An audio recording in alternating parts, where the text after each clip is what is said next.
Okay, wait. Does this work?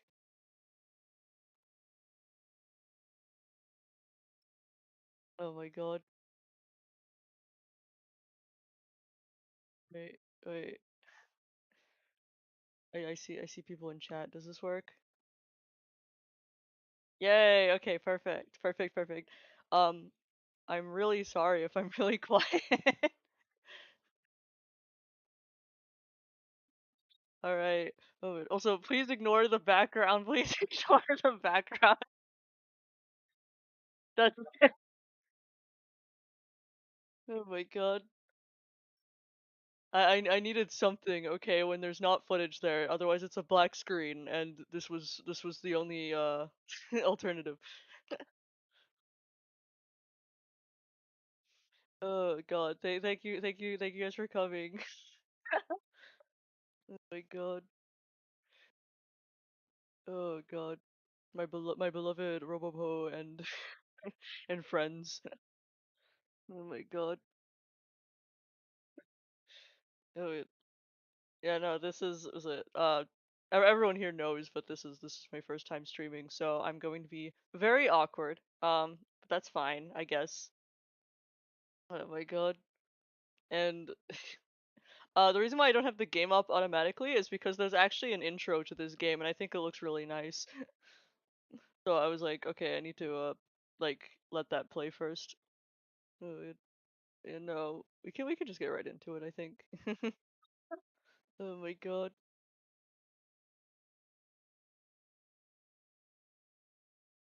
Right, I'll take a second. Yeah, there we go.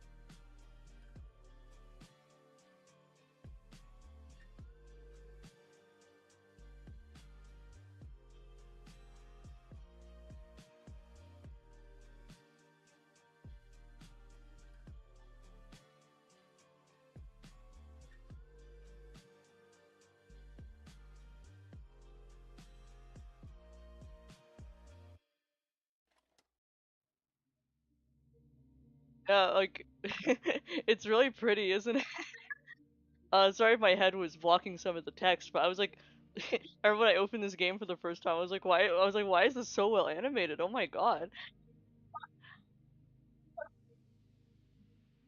Oh my god. Yeah, no. Hopefully the is it? Yeah, I hopefully the music doesn't is it isn't louder than the thing. Also, some bad news on my phone. YouTube isn't working, so I'm gonna have to check the chat like every once in a while. Oh my god. Like, is it?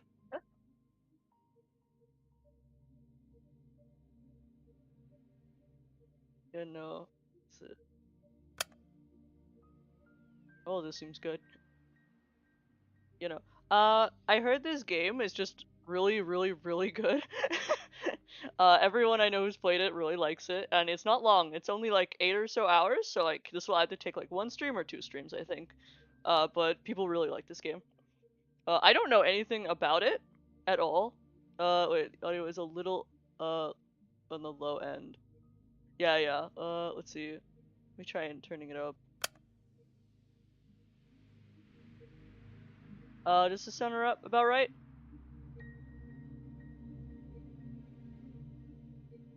Oh my god. I usually like to hear the music like lower than the sound effects in the volume, but hopefully this works.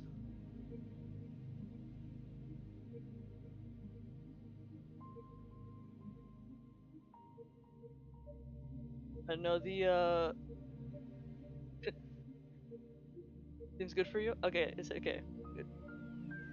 So now, yeah, it's very recent. I think the was it? I think this came out like last month. I think, and like the person who made it like just shadow dropped it, I think. But a bunch of people who've played it really like it. It's also free. It's on both itch and Steam.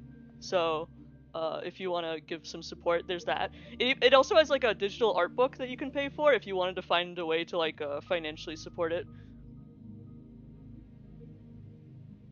Oh, what genre? From what I can tell, it's a mystery. I don't know the was it? I don't know who I don't know a lot about the premise, but from what I can tell, it's like it's like a mystery novel, and I think all the characters are teenagers. But from what I can tell, it's about a girl who like goes missing or something. That's what I got from the itch description at least. Aside from that, I have no idea. Um, oh my god. Yeah, no. Also, you can't see it because my stupid fucking overlay is blocking it, but there is like a little credit for the creator, Fairy, I think their name is. Yeah, no, we can start. Oh my god. Really, really good aesthetic already.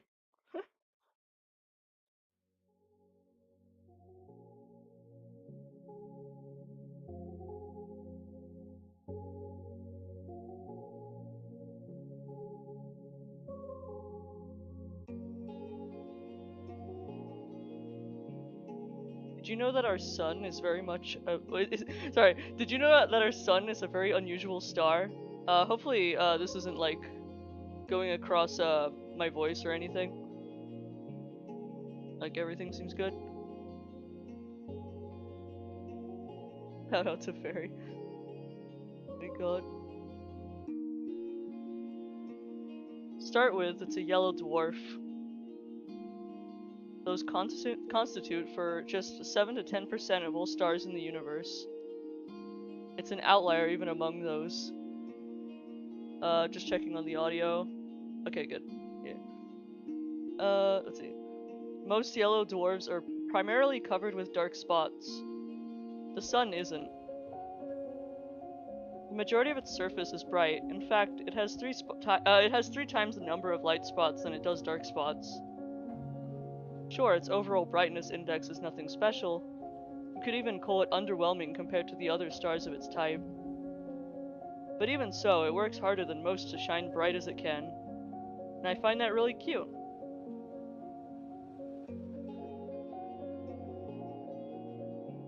I don't remember where I read about this.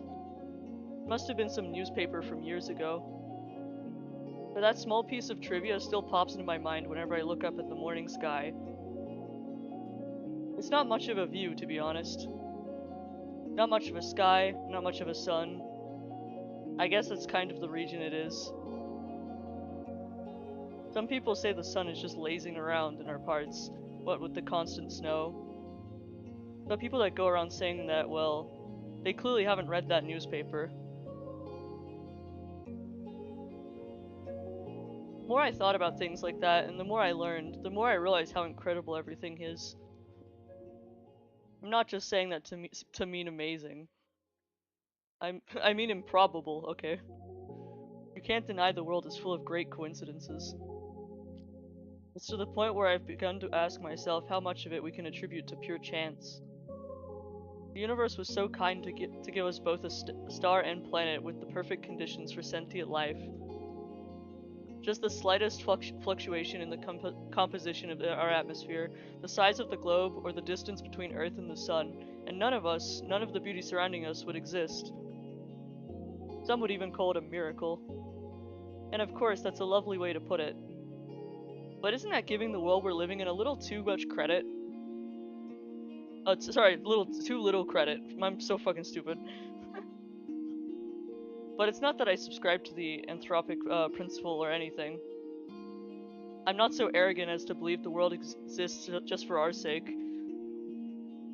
Or rather, I'm not so sure it exists solely to be observed.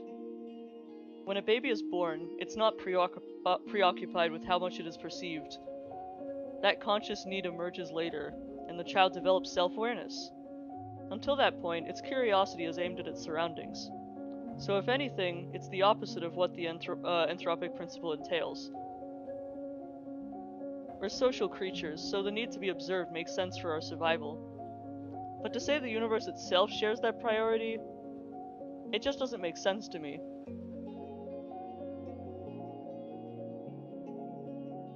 Though you can think about it this way.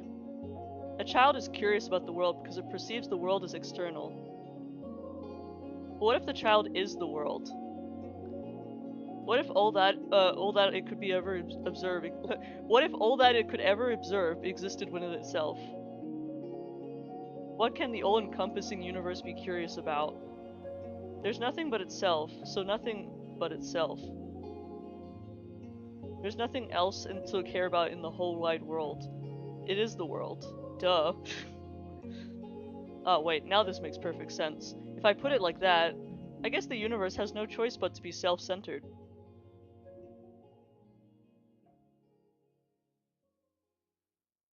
Oh my god.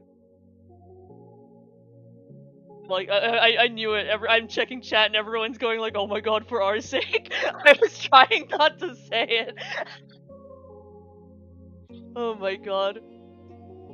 See, even if this wasn't the case when it was born, what if the universe developed a desire to be perceived by others as it matured? The same way that a child would. And what do we do when we want others to perceive us a certain way? We try to mold ourselves accordingly. Ah, I think I get it now.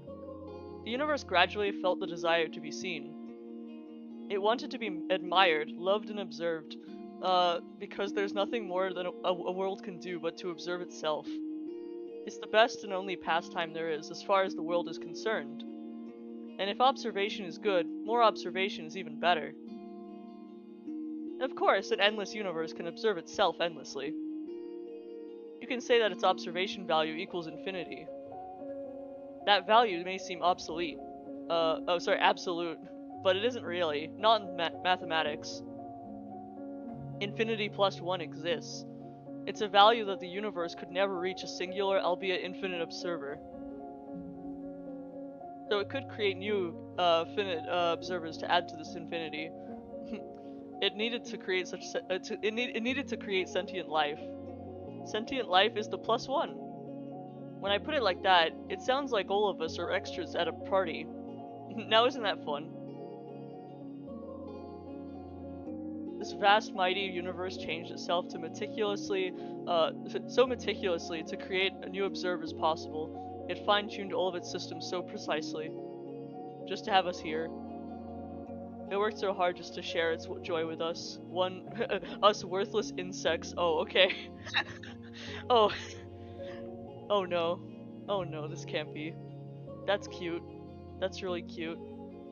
I should have expected this. I should have known the infinite universe would be indefinitely cute. This world is truly wonderful. Wonderful, wonderful. Alright. Oh my god. Oh, they got right into it. Oh my god, they got right into it. Oh no. The music cutting out and everything. Uh, okay. Is her name Ira? I'm sorry, I'm so bad at this. Rajewska? Is that her name? Oh, that was so bad. That was so bad. I'm so sorry. Uh, oh my god. I'm just gonna stick with Ira for now. We'll see. Ira's missing. Oh wait. Oh, she has a little portrait here. Wait, let me show her portrait real quick. That's like the main character. Grodchevskaya. Okay, thank you, thank you. Oh my god. I look up from my desk. A low hum runs through the class. Oh my god. And then they just say it again. Oh my god. Grodchevskaya? God, what? Seriously? She's just skipping? Nah, she ran off with that one guy. You saw? No, but come on, you know her. She's totally silence. The teacher taps her journal on the desk. Ira's parents filed the report yesterday night. They haven't seen her since she left for school. Another round of whispers. The teacher raises her voice. So if any of you have any important information that might help in finding Ira, please report it to the teacher's office or the police after class. That? Yeah. Yeah, we're shocked, you know. We're worried sick. Seriously, our classmate's missing. Our friend. Oh my god. Fuck. I don't actually know how to pronounce this word either. It reveals the teacher to be the same one from Little Nightmares 2. Oh god. Oh god. Oh my god. Irochka? That sounds about right. Okay. The room fills with repulsive giggles. Cut it out. Garen, back down. Oh my god. The teacher's voice sounds as dry as it did when she broke the news. She might be the teacher. She might be the teacher from Little Nightmares 2. Yeah, I think this is Russia. Yeah. I'm like, yeah, I'm like realizing that like now. I saw the words. I was like, okay, this is probably Russia. Oh my god. She turns towards the blackboard to write down the date. We all know the situation will probably resolve itself just fine. So let's not act dramatic. If you have anything valuable to say, I'll be happy to hear it in the office. She puts the chalk down and begins the lesson. It's December 19th. Oh my god. She went missing like in December. I sure wonder what that reminds me of. Non-specific game, non-specific character. A bird flies past the window.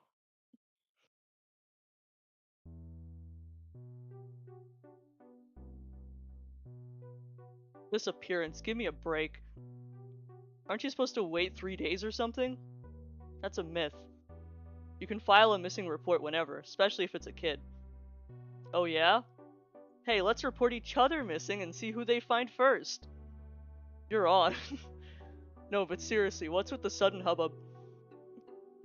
So she didn't come home. Big deal. I thought wandering off was her whole thing. Right? That's just her for you. My bad. I skipped her last name. Bet her parents just want some attention. Like they need any more of that. I mean, I've heard some weird cases. Yeah, never say never. Crazy as genetic. You think she's in some crack house now? Oh my god. No way. Do we even have any? I wish. Okay. I knew this kid was an asshole. At least there'd be something fun to do. Oh my god. Honestly. Hey. She's like, for sure with the guy, right? The guy? You don't know? Bunch of people have seen them together.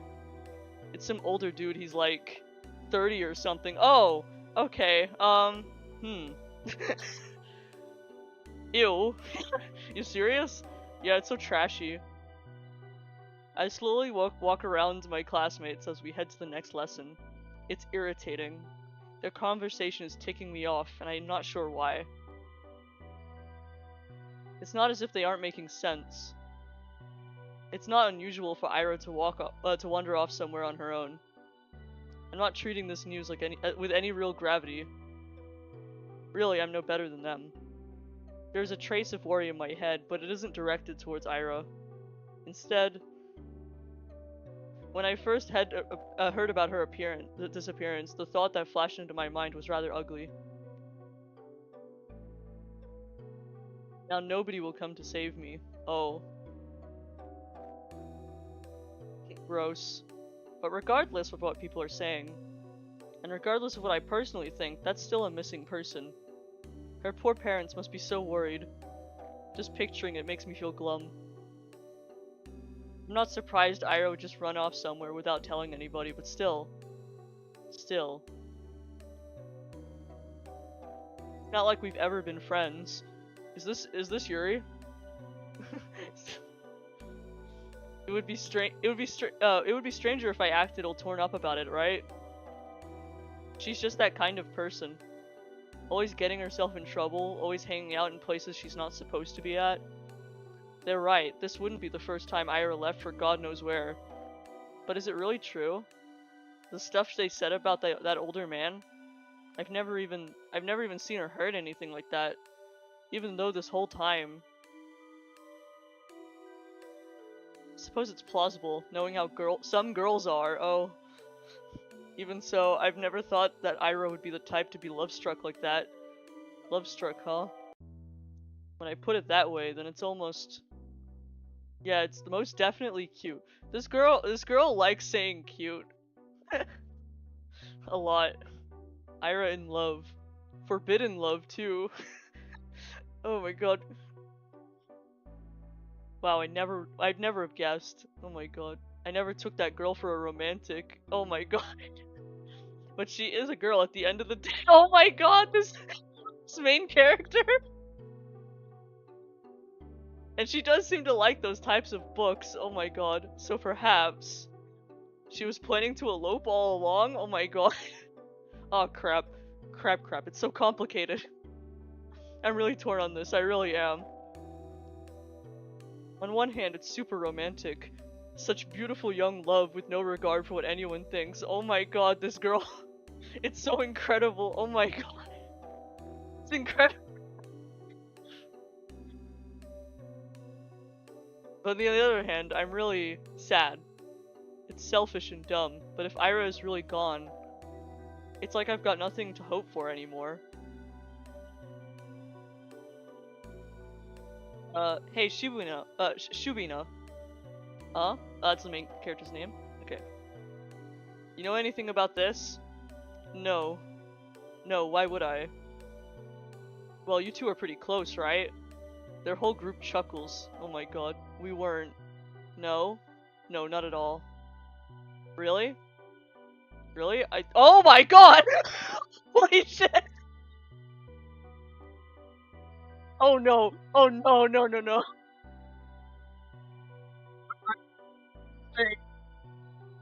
Like,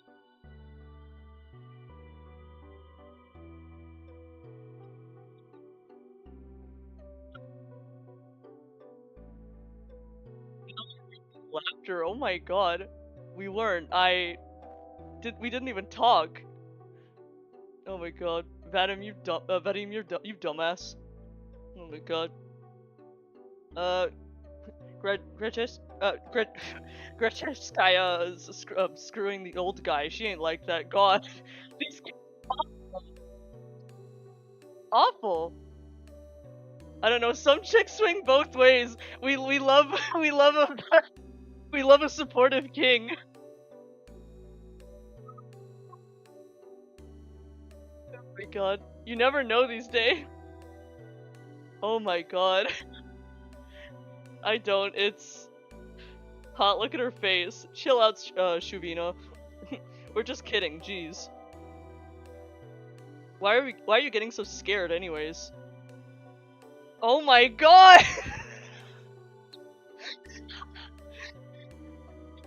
Alright, dude. I'm not!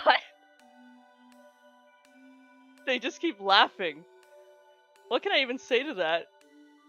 No matter what I do, they just keep laughing. If Ira came in through the door right now and heard what they were saying, all hell would break loose. I mean, she only disappeared a day ago.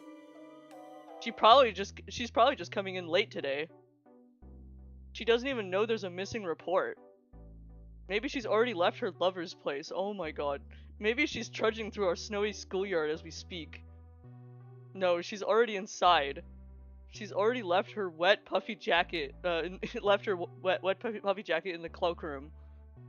And now she's going down the corridor. Up the stairs, to the left. That's right, she's coming. She's gonna storm in any minute now. Right, that's it. I hear her footsteps. She's coming. Ira's coming. Oh my god. What's with that face? You look like you're holding in a shit. Oh my so many slurs in like the first hour. I'm not. I never talked to her, I told you. The steps walk past the classroom.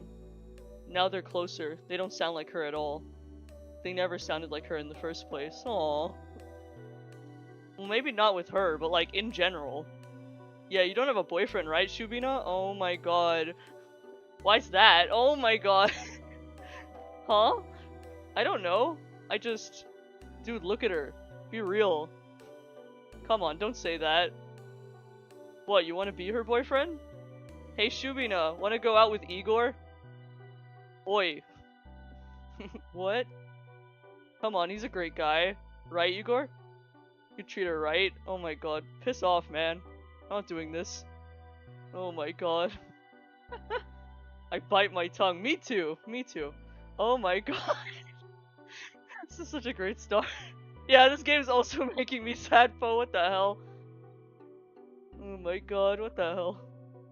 Just, there I go again. Bad habit. It's not like it works anyway, so why do I keep doing it? I plop down at my desk and start mindlessly flipping through the textbook. I need to stop indulging fantasies like that. It makes me feel stupid every time. If Ira came through that door and beat them up right there, then and there, would it really help my case? They'd probably keep saying those things behind her back, and to my face. I guess it really would be for the worse. Yeah, I shouldn't have wished for that. If Ira saw that, it would just add fuel to the fire. But it's a good thing she didn't interfere. It's a good thing. It's a really great thing. Oh my god. This poor girl. Huh. At least these guys don't bother me for the rest of the day. Everyone's too preoccupied with gossip. I can't focus on studying either. I keep thinking. The last time I saw Ira, the teacher says her parents saw her leaving in the morning. But she didn't show up to class. That part's nothing new. Ira always had a bad attendance record. So I assume she skipped as usual. And went to see that man they talked about? Did she go to him right away? Because in that case, yesterday evening... Oh. Okay, interesting. Okay, so she saw her, then. The teacher's office, was it? I'm kinda scared of going straight to the police. But I should. I should probably report that. I'm not sure if it will be any of help. If it will be of any help. For some reason, the idea of telling anyone what I saw, something about it just doesn't sit right with me. There's no logical reason for that. Oh my god. Man, high school sucks, true. I need to get over myself. Sure, she's probably fine. I know that. Freaking everybody knows that. But if she's not, well, I'm gonna regret it big time. Oh, but I might also be tearing Starcroft's lovers apart. Oh my god. Girl, your friend was groomed. If Ira ran away to be with someone that she cares about so deeply, away from society's ridicule, would it really be right to ruin it? Crap. I have to admit, I'm also a little judgmental. I mean, it's really beautiful. I do believe that judging love like that is ugly, ugly, ugly. But whenever I start to consider it closely, I can't just brush off how much older that man is. I just can't. Oh my god. I'm really no better than the rest. Damn, I'm such a horrible person for being against grooming. Oh my god, wait. That's it. That's why I don't want to tell anyone about what I saw. It must be the good in me screaming, don't ruin their good fortune. They're probably so happy right now. It's none of your business. Gosh, yes, that must be it. That explains everything. Should I follow my heart then? Should I keep silent? Not as if I had seen. It's not as if what I had seen will make a difference. It was kind of inconsequential. There's no point in telling anyone about it at all. It's not the kind of information that points to any particular location or culprit. Not that there is one. Let's keep it silent. Everyone will be happy. Oh my god. I'll be happy. The good irrational me will be happy, and the cold reasonable me will be happy as well. Yup, yup. Yup, yup. Good job, Asya. Let's see. I think that's how you pronounce it. You solved it. It sure is nice to have a clean conscience. Oh my god. Well, no need to loaf around here any longer. Guess I better head home. Oh! Ow! Ow, my ears! my god. Wait.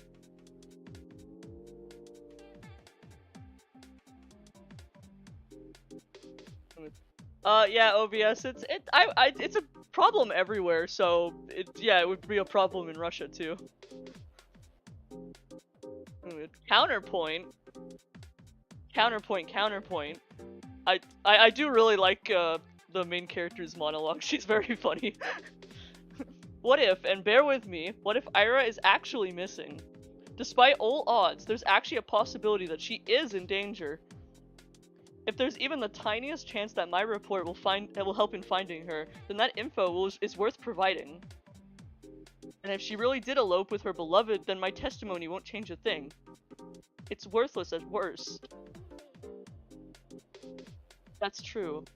If I carefully weigh the pros and cons, the off chance of Ira being in danger and my words being the key to saving her makes for a strong argument. Whoa. My words being the key to saving her? Wow, yeah. That would be so amazing. Okay, she's gay as hell. that's my deduction. And then I'd come and visit her in the hospital and she wouldn't know how to thank me. Oh my god. She'd say I shouldn't have. She'd say, I told you to leave me alone, dummy. And then I'd just shake my head and respond, it's nothing. I was just doing what I was supposed to. No, I gotta come up with something cooler. I'll need to think about that. Wait, why is she in the hospital? Do I hope Ira ends up in the hospital? Jeez, of course not. I don't need my freaking testimony to save her. I hope my testimony is useless because she's already home. Or is calling home, telling her parents how happy she is with the love of her life. Oh my god. That's what I hope for. I just have to keep the stupid thoughts today. I just keep having stupid thoughts today. At least I know what I should do now. I've made my decision. I'm going to the teacher's office. Where was it again? I doubt they expect anyone to come. I'll probably look kind of silly. Wouldn't be the first time. Well, who cares? Walking, down the staircase to the right, down the hall. There, that's the teacher's office. Oh? A girl. Oh, hello! Please be normal, unlike the other guy. Oh my god. Advanced intrusive thoughts, yeah. Oh my god. Me calling her gay like ruined Chaos Wars. I love Chaos Wars. Oh my god. She's got the Chaos Child MC imagination. That's true. Oh my god. A girl. There's a girl standing right by the door. I think I've seen her before. Is she an upperclassman? Our town is really tiny, and so is her school. If I were a better person, I would know her name. Oh. Hmm? She turns to look at me. I'm not sure what she's expecting, so I nod a little. Is there a queue? A queue? To the office. Oh. Oh no. I'm just waiting for someone. Oh, okay. Hey. What? You're Asya, right? Yes. How did you know? I like this sprite a lot. That's kind of a loaded question. How do we know anything? Oh my god. I mean, it's not like we have lots of faces to remember here. You know me too, right? Sorry. Really? That was what I was talking about. It's not like I don't care to remember everyone's names. I just don't know where other people get them from. They say that in tiny cities like this, everyone knows each other, but that's just not true. We learn about the people outside of our immediate circle through gossip or common friends. But I haven't made any new ones since the day Tasia left. Oh, who's that? And gossip... Sure, sometimes I overhear my classmates chatting about this, and that. But I don't like listening to them. I don't like listening to their voices, so I try not to pay attention to them. Wait, when I put it like that, it kinda does sound like my fault. No. My point is, when everyone regurgitates that the idea everyone knows everyone, the word everyone doesn't include me. Oh. The name's Marina, okay. Oh. Oh, nice to meet you. Nice to meet you too. You got something to share about, I need to remember this, like, name again. Racheskaya. Okay, sorry. Oh my god. Let's see. How did you know? What do you mean how? We had an announcement, same as you. They told us to report to the teachers and all. Ah, I see. For some reason, I thought they only broke the news to us, Ira's classmates. But that makes sense that they'd at least give the upperclassmen a heads up, just in case they happen to know her. Which means, you also know something about Ira? Yup. And that's great! So, you talked to the teachers already? Sure did. Wow.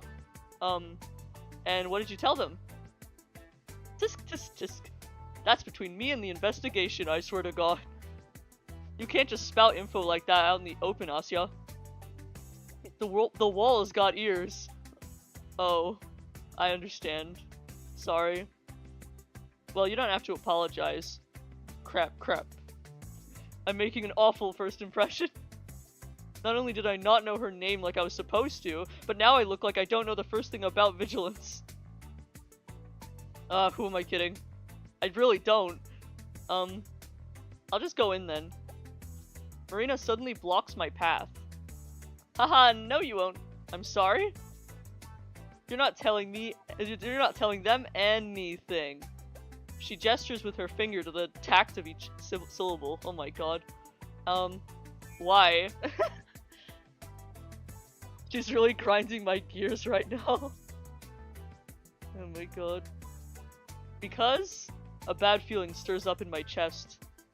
Please don't tell me it's gonna be the same thing as my classmates. Is this because I acted rude? I didn't mean to.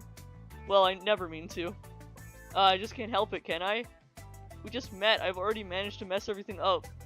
Damn it. I desperately search her face for signs of mockery. But weirdly, I can't find any. I've been waiting for you! Oh my god, yes! Yuri. Huh? Surprised? Of course I am! No, wait. This has to be some sort of stupid ruse. I'm going to believe that this girl... I'm going to believe this girl and then she'll just laugh in my face about it. I'm serious. Ira told me about you. Really? Yeah. Oh gosh, they talked about me? Wow. I'm shocked Marina is being as friendly as she is, considering the kind of description Ira could give. Oh my god. Wait, does this mean she's a friend of Ira's? For some reason, I never thought about her having any. At least not at school. That was really presumptuous of me. I wonder what Ira is like when she's with friends. I know you saw her yesterday. Huh? I figured you'd want to report it, so I ran here as soon as class ended. Oh, the classes ended. Oh, I remember that. I guess it'd be easier to catch you between lessons, but, I got so caught up in all of those stupid rumors. It kinda slipped my mind. She knows? But hey, what matters is that it all worked out. So why are you stopping me? Well... Marina looks around the empty corridor before lowering her voice. You tell them about yesterday, you'll make everything worse. Oh, huh? Let's not talk about this in front of the office, okay? Come on, let's go. She takes a step back and beckons me with her hand. I'm not sure what she has in mind, but it doesn't really seem like a prank. Still, wait. I know Ira's probably fine, but isn't it better to play it safe? The faster we share all we know with everyone, the... Quiet, you! I just said that we shouldn't talk about this stuff where the adults can hear. Marina grabs my hand and starts dragging me down the corridor. She's not exactly being quiet either. All of my stumbled protests sound so weak they might as well be white noise to the other girl.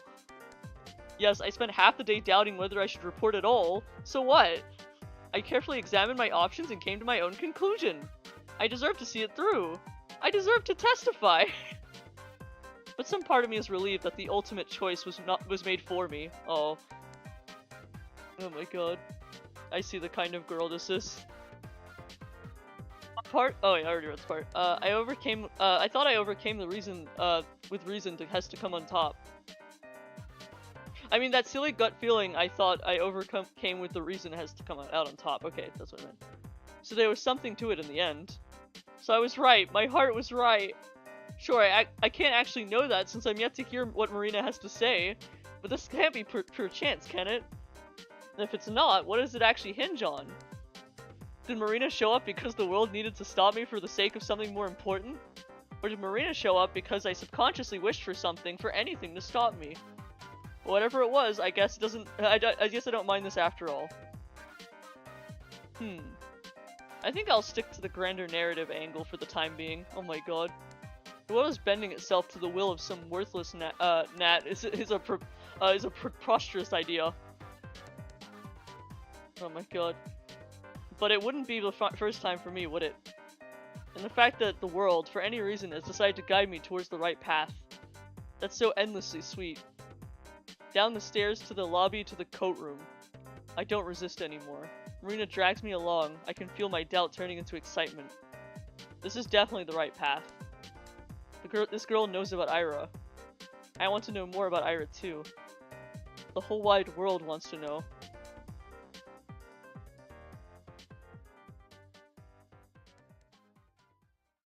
Oh my god. The MC really does overthink? Yeah, it's really charming. There we go! Oh my god, the title card, oh my god. Episode 1, Ira.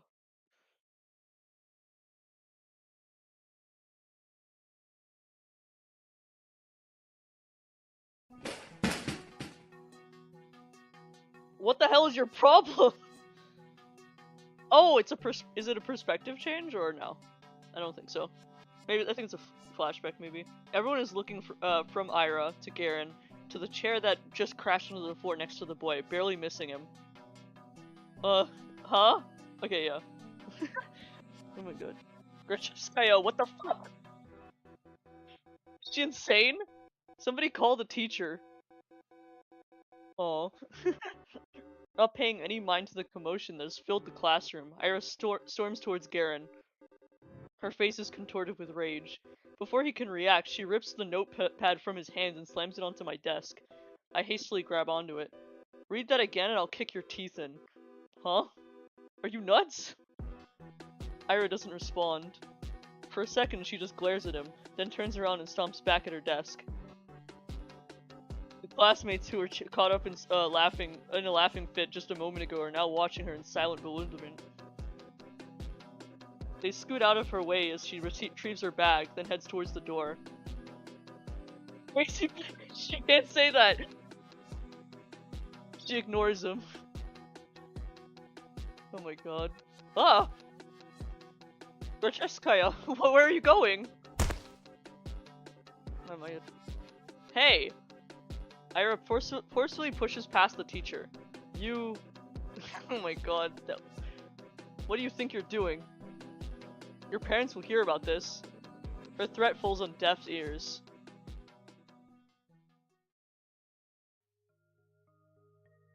Everyone knew Grachevskaya. She's always been like that, I think. No, not throwing chairs around. Yeah, no, she throws chairs around all the time.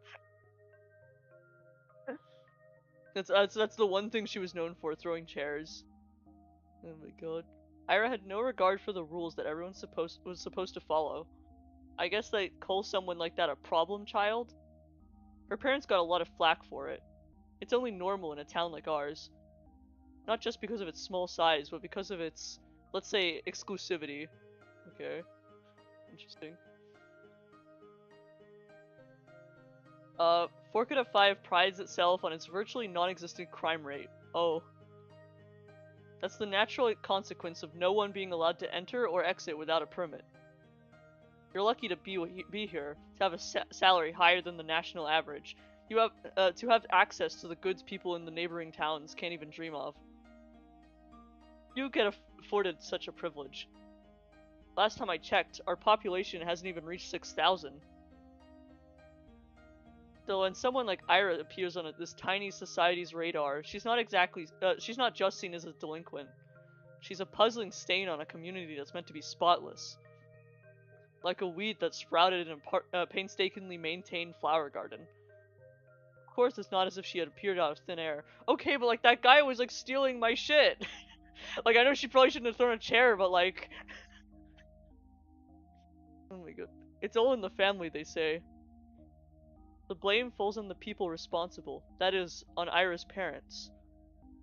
The question begins to arise. Why is Grachevsky uh oh yeah, it just says Krachevsky's daughter behaving like that? That's what it says. Okay.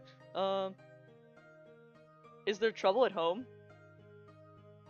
Do you believe this is acceptable? Do they not teach her discipline? Do they not understand how fortunate they are?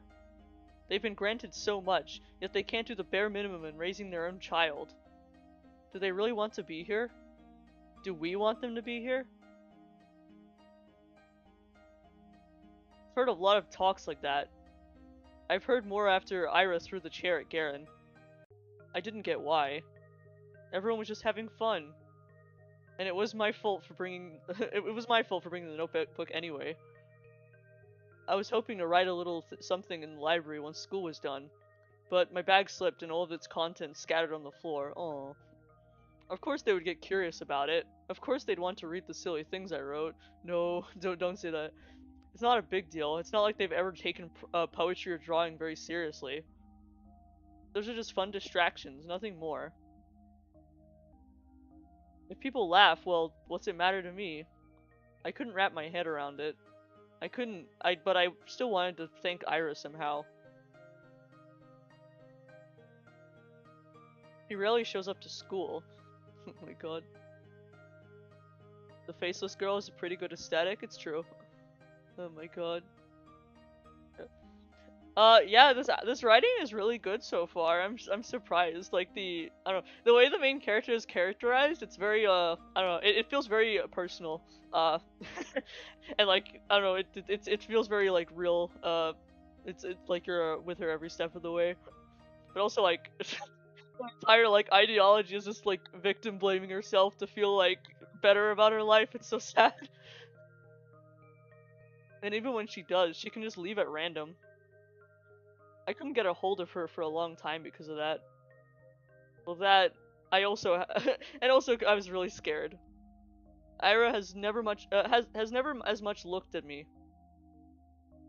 Even when she lashed out at Garen, it was like I wasn't even there. But 2 weeks after the incident, it finally happened. We crossed paths. We went to the bathroom during some lesson. I think it was math. I came in through the door. Ooh, pretty. There she was, blowing white smoke through the half-open window. I didn't even know she was at school. Oh, hi. Ira shot me a disinterested look. Hi. I awkwardly scuttled past her into one of the stalls. After closing the door, I realized I was so nervous I couldn't do any of my business, so I just sat there thinking about how I should approach her. It's not like I had a long conversation or formalities in mind. I just wanted to say thanks. In theory, it should have been easy. But wouldn't that make me look like a weirdo too? Assuming she did all of that for me? That would just make me look self-centered. I had no idea how much time had passed while I was in the stall. Maybe 5 minutes, maybe 20 seconds. But when I heard what sounded like her getting off of the windowsill, I swung the door open. Wait! Huh? I froze up. She stood next to the window, bag in hand. The cold draft wafted through her hair. Let's see, I had to say something. I got this rare chance. The world gave me this rare chance to tell her what I wanted. What am I supposed to say? Thank you? After I just tumbled out of a toilet stall? What? She raised an eyebrow. She just stood there I just stood there with my mouth helplessly open. It's as if I've just gone mute, as if every word in the Russian dictionary just swiped from my brain. Whatever. No, wait. Please. I took a step towards her and she jolted away like I were a leper. I didn't know what I should say or ask.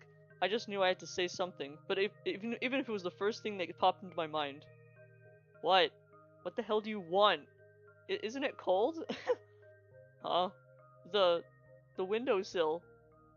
When you sat smoking there, right by the window. I thought, weren't you cold like that? She blinks. Not really. Maybe a little. Ah, thought so. Anything else? No. I mean, yes, I'm sorry that you got in trouble. Huh? Well, I figured you... I heard you got into a lot of trouble after that. You know, when Garen read my stupid poetry. I'm sorry for that. She eyed me for several seconds, which to me felt like an eternity. She then sighed and slowly flipped her hair back. Why are you apologizing? That had nothing to do with you. Yeah? Well, I guess not. His voice was getting on my nerves. I see. I looked down at the tiled floor. I knew that was the case, of course. It's not like I was hoping Ira jumped in to defend my honor or anything of the sort. I just wanted to thank her regardless of the intent, but no matter how hard I thought and tried to word it, everything just came out sounding awkward or wrong. Why does this always happen? The soles of her boots squeaked against the floor. She spun around and walked towards the door, and this time I made no attempt to stop her. Your poetry isn't stupid. Huh? Oh my god. Yeah, confirm that this is Russian? Yeah. Oh my god.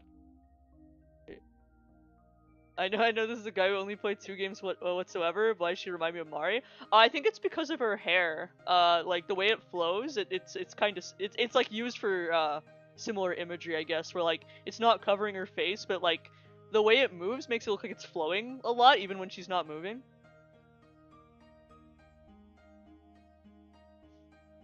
I stood there dumbfounded. Did she just say that? Did I hear that right? Your poetry isn't stupid? Does that mean she likes it? Ira likes my poetry? Oh my god, yes, they're gay. They're gay.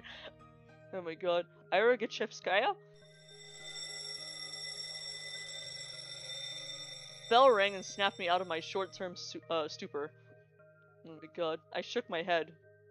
Right, I needed to get back to the classroom. I doubted Ira was going to be in the next lesson. I washed my hands from nothing in particular.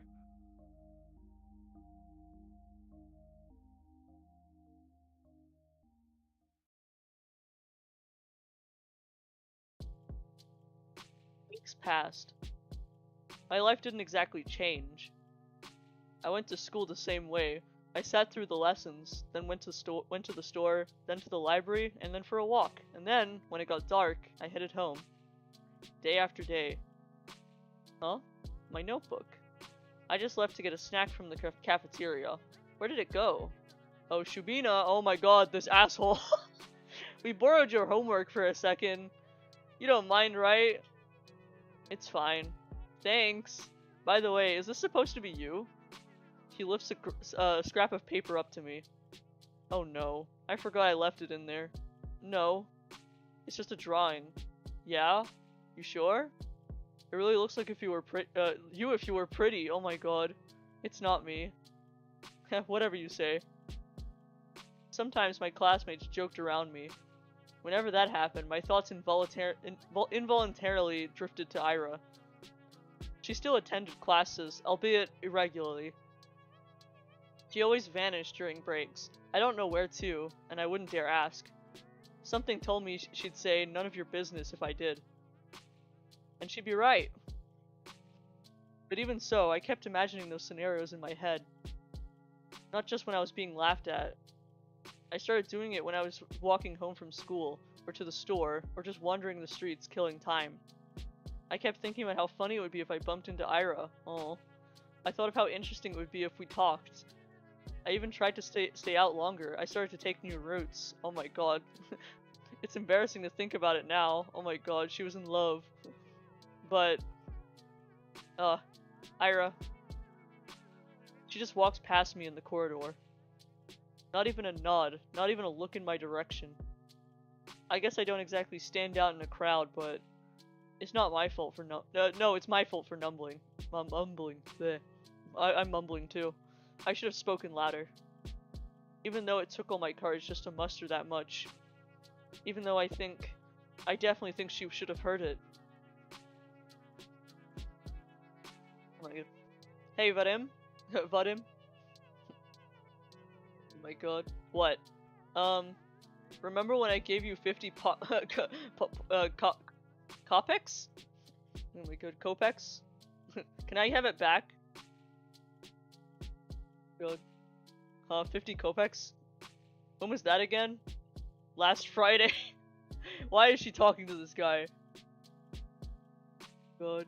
When the MC takes to heart the lessons Ira has taught her and she stands up for herself, it'll truly be peak cinema. It's so true. Oh my god. Jesus. God. You remember things like that? Can I have it back?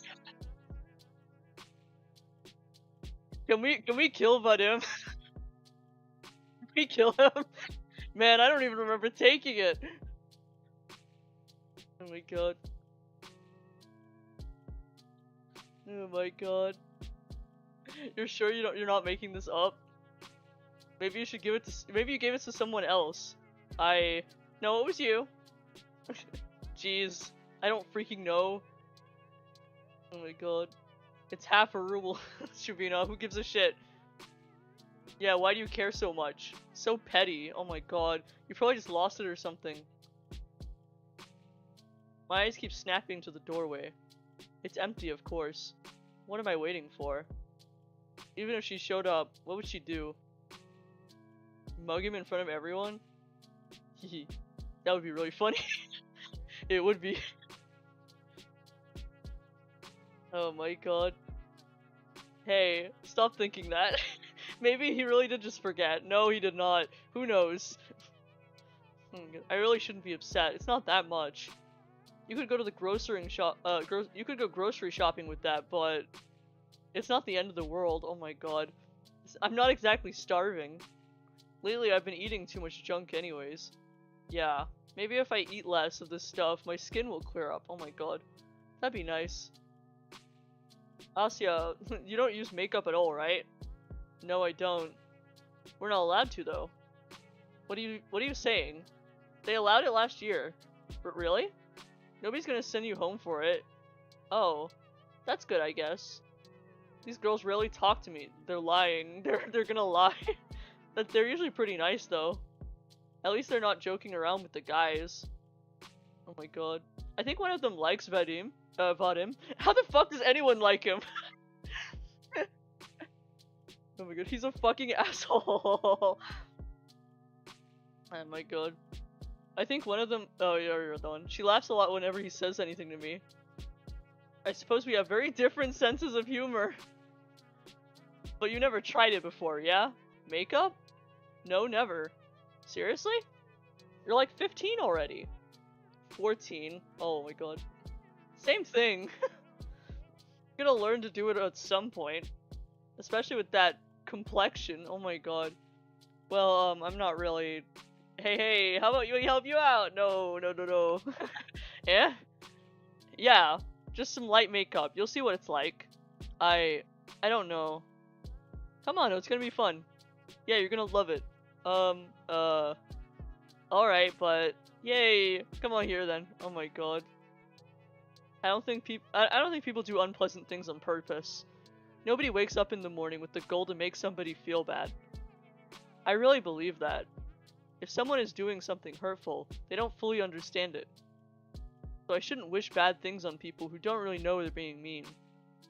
I shouldn't wish for Ira to appear and interrupt them or scream at them or punish them or anything. I can still hear everyone laughing as I run out to the corridor. I'm covering my face. I don't need any teachers seeing me like that. At least the toilet's close. I can wash this mess off quickly. Buh. I should stop falling for these pranks, but... Sorry. Oh, her face looks the same, but they probably fucked up with her face. It makes me so sad, yeah. I wonder where this is going. Oh no. The hell? Ira jerks away from me. I can't blame her. I must look like an insane person. Yeah, I look awful. God, I can't handle her looking at me like that. I'm sorry. Huh? I run past her. Run. I just need to get to the restroom. I just need to wash it off. After about a month reality had dawned. After about a month, reality had dawned on me. I kept telling myself that Ira's actions had nothing to do with me. She told me that much, and in no uncertain terms. She said that, and I kept repeating it again and again and again and again. And I didn't believe it, but I didn't believe it. On some level, I still held onto the faint hope that Ira pitied me, that she cared about me for God knows what reason. No, really, what was the reason? Her lashing out at a classmate she found annoying? One who just so happened to be making fun of me? Her not joining in? Her telling me that she liked my writings? She didn't even say that much. She said they weren't stupid. Oi. Hmm? 3 coins clink against my desk. Oh my god. 20, 20, 10. So he remembered? There. Thanks for the unforgettable night. Everyone around erupts in snickers. Hey, you're a cheap deal. You free later? Huh. Very funny. Oh my god. Oh please, Shubino, get a sense of humor. Oh my god. Your face is dragging down the whole class morale. Oh my god. That's right. You're doing us all a disservice. Think of your classmates for once. No. Oh my god, I hate these guys. I let myself believe something would change. I thought about it as if I deserved it. As if I didn't have it good enough before. As if my life had any real problems. I was just being greedy, plain and simple. Getting my hopes up over some silly coincidence. It's all so stupid, I can't help but laugh. But that's okay. I know better now. I was being ridiculous. It's shameful to admit it, but better late than never, right? I got a little too caught up in my own little world. But hey, even if they didn't amount to anything, I can still appreciate these little encounters with Ira for what they were. Brief but wonderful moments. I could reminisce fondly about the one time I lucked out and saw Garen all scared and confused. Or that one time somebody gave my work a compliment, backhanded as it was. I could do that because everyone does that. Everyone has those little things that they look back on with a smile. Beautiful in its own way, is it not? Our whole lives are a series of episodes, both good and bad. It doesn't matter if they grow into a bigger story. Because each moment has a lot of merit on its own. Of its own. It's something I should learn to be content with. It's something I should be perfectly content with until now. Something I've been perfectly content with until now. Until I decided that it wasn't enough. Speaking objectively, what is there to complain about? No, seriously. I live in the prettiest part of our vast country.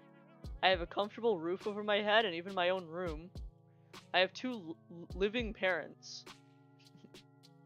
Living, but like not good parents. I have wonderful hobbies to enjoy, paper to write on, books to read, TV to watch. I buy myself treats almost every day after I'm done with school. I have good grades, and teachers tell me I have great potential. My classmates also recognize how studious I am. I help them with their studies when they ask me to. That's right. I've got classmates that I can always talk to. Guys I can laugh along with, even if their jokes don't always land. Even if my sense of humor isn't the best. All of this, I have this, right here, right now. Everything that a girl my age could ask for. So why did I act like it wasn't enough? Oh my god, you idiot. Oh my god. Why couldn't this guy go missing? It's true. Oh my god. What? Oh my god. This outfit's really cute. Why the hell do you always go along with some bullshit? Ira looks like she's going to slap me, but instead swings her boot against the snow hill. She then turns to me and starts roughly swiping clumps of snow stuck to my coat. My whole body feels slightly numb. When I start to speak, my voice comes out weaker than expected. Ira, how did you know I was here? Doesn't matter. I heard that asshole Garen was giggling about it. Can you stand? Yeah. I clumsily get up. My limbs feel rigid. I know you shouldn't sit on concrete when it's cold. I wouldn't normally. But there was nowhere else to sit near the school's back entrance, and my legs were starting to get tired. I half-heartedly shake the snow off of my skirt and tights. The flakes fall gently on the ground below. I look at Ira. Her face is... huh. The word concern flashed into my head, but I've already learned I'm no good at judgments like that. I shouldn't be presumptuous. It's a bad habit of mine. I shouldn't flatter myself. I shouldn't. But the question escapes before I manage to cut myself short. So why are you here? What do you mean, why? I told you, Garen was bragging about slipping to you that stupid letter. No, that's not what I'm talking about. Well, this doesn't have anything to do with you, does it? As soon as I say that out loud, I realize I messed up. I really did. She's going to punch me. Ira's going to punch me for real. She's going to punch me and then never speak to me again. I don't even say sorry, I just brace myself for the incoming blow. Physical, verbal, I don't care. I've earned it. No, not really. Oh my god. She's straining her chair, throwing accuracy, it's true.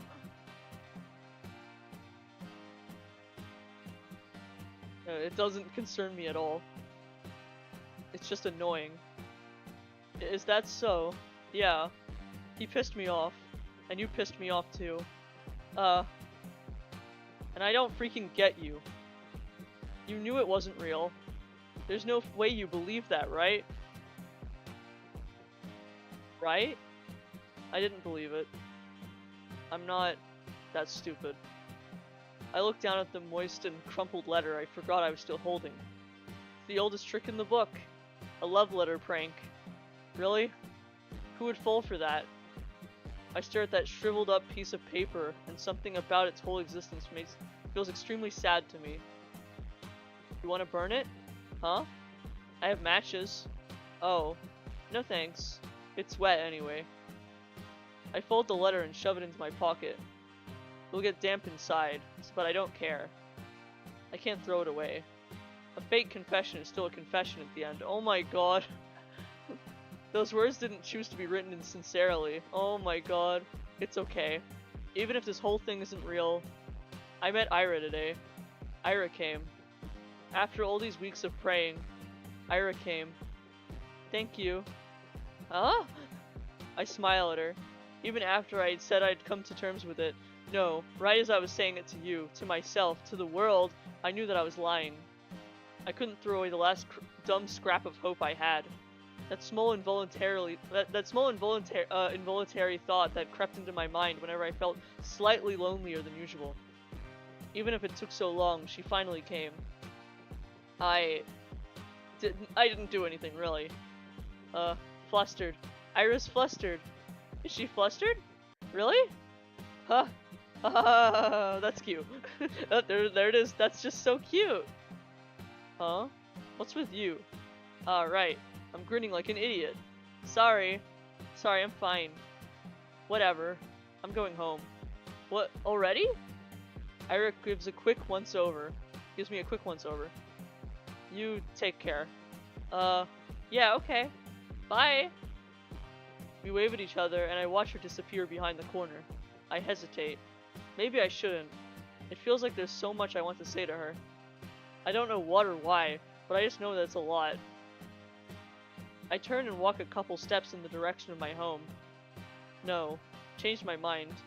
I run back. Crap, my legs are so stiff. I turn the same corner Ira passed not even a minute ago. And she's already gone. I sigh. The snow here isn't deep enough to leave clear footprints. Not that I'd be desperate enough to follow. Huh. Why does she have to leave in such a rush?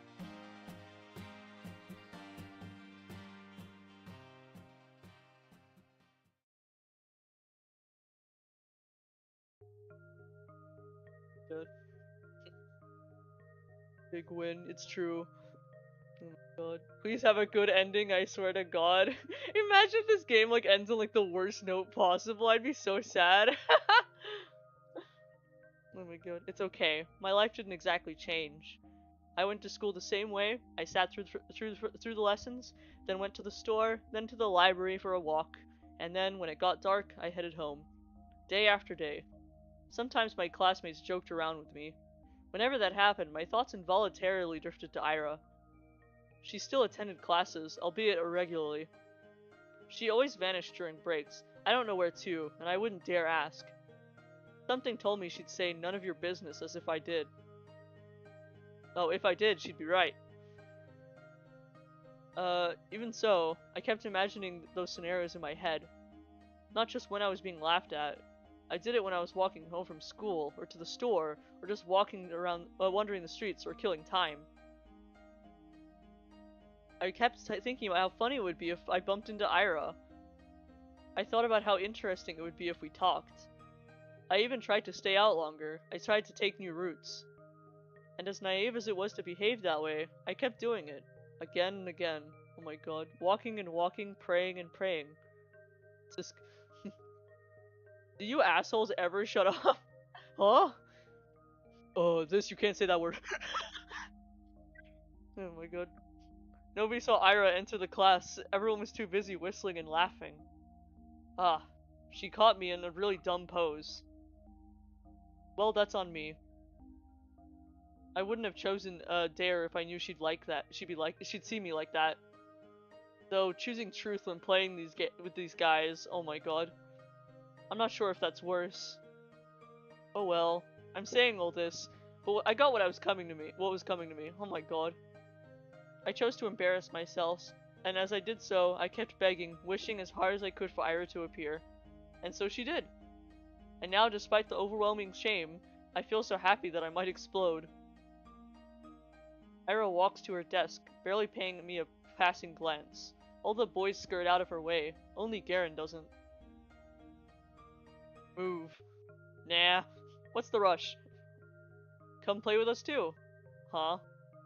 Dude, you're serious? Come on. Have some fun for a change. Look, Shubina's having fun. Right, Shubina? Please don't look. Yes. See? Ira doesn't flinch. Out of my way. Or what? You're gonna throw a chair at me? Yes. We'll get it. She pulls out another chair. To everyone's surprise, Ira calmly places her bag on the nearest desk.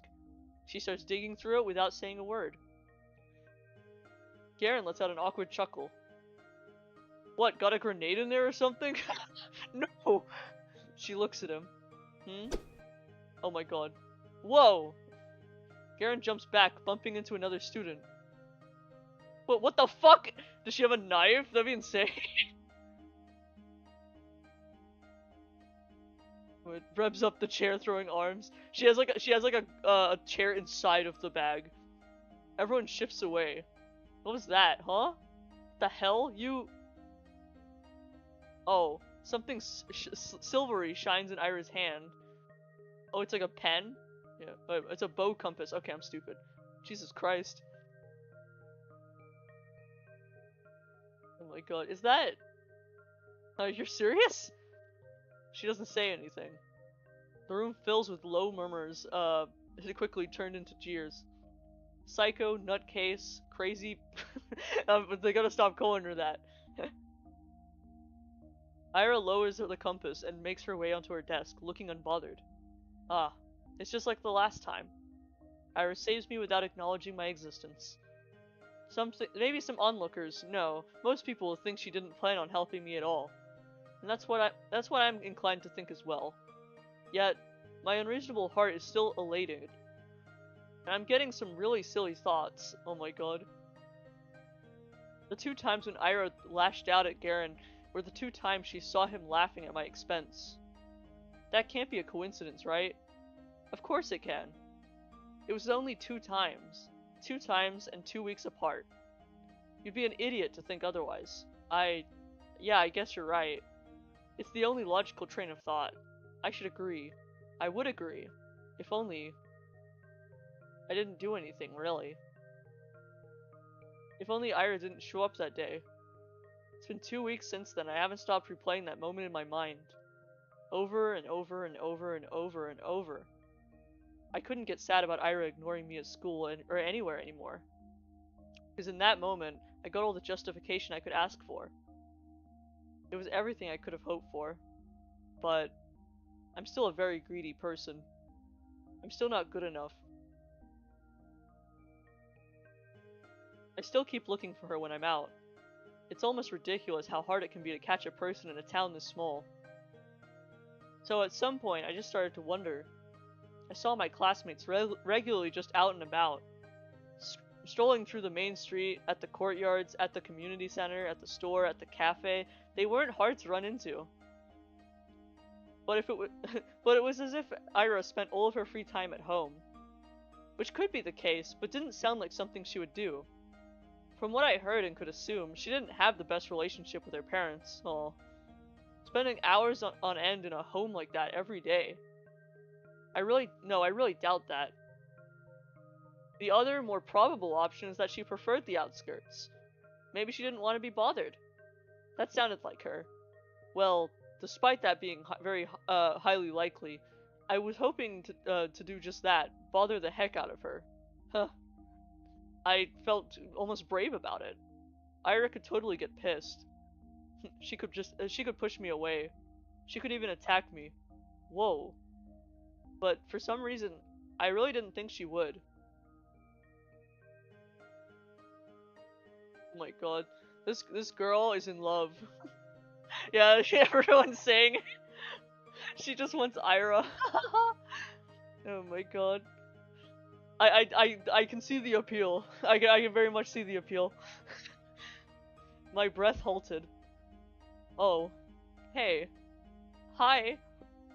The vents near the research institute expel hot air. The vents like Among Us. Nobody really goes here, aside from the staff coming out for a smoke. I never ran into any, but the ground here is littered with cigarette butts. Let's see. So that's a safe bet in my book. Why is Ira here of all places? Again?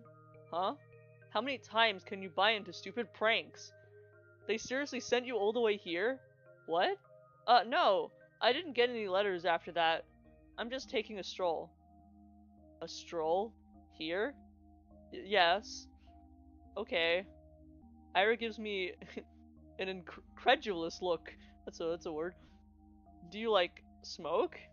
No, I don't. Why? It's a smoking area. Uh, yeah. I know that. You want to try then? Huh? Smoking? Mm-hmm. No, thank you. Okay. She shrugs. Buh. Awkward start. I can't let it end here. I need to just, and what about you, Ira? What about me? Why are you here? Were you at the institute? Yeah. Something like that. Something like that? My mom works here. She forgets her lunch sometimes. Oh. Oh! You bring her lunch? That's what I said. That's so sweet. Uh? I mean, it's really nice for you to look out for your mom. It's whatever. It's not. I know it's not. With all I've heard about her family, the fact that she still goes out of her way like that, it's really amazing. The thought of doing something like that for my parents has never crossed my mind. I mean, if I were told to deliver something, I would. But Ira's different. She wouldn't do something just because she was ordered to. She'd have to really care about it. Ah, crap. That proves it. Ira and I weren't cut from the same cloth. When I spend my days looking for excuses to stave off the minute I have to come home, Ira is cooking, packing lunch, and carrying it to the edge of town. That goes against everything I've heard. But it makes so much sense. That's why I never see her in the street. That's why she doesn't have the time to sit at the cafe. That's why she couldn't idle away at the community center. That's why she's such a caring person. That's why I'm such a piece of trash. No! Oh my god. Whoa. God, I need to smoke, so that means she likes me, it's true.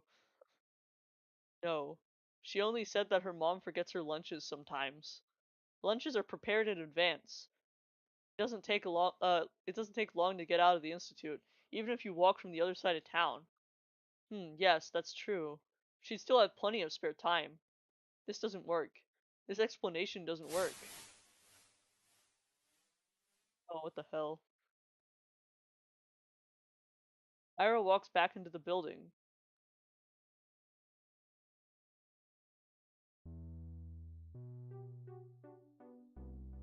Yeah, I was thinking she was making a lot of assumptions about her. Oh my god. Do I really need an explanation? It's none of my business. I'm not so delusional as to believe we're close enough to share something like that. That'd be nice, but it's not how things work. Things work like this. When Ira's in the room, Garen doesn't talk to me as much. When she isn't, I wish she would be. Oh my god. Your friend's not here today. Who? Who do you think? Oh. She's not really my friend. You're Pitbull then, oh my god. Pitbull? Oh my god. That's spot on.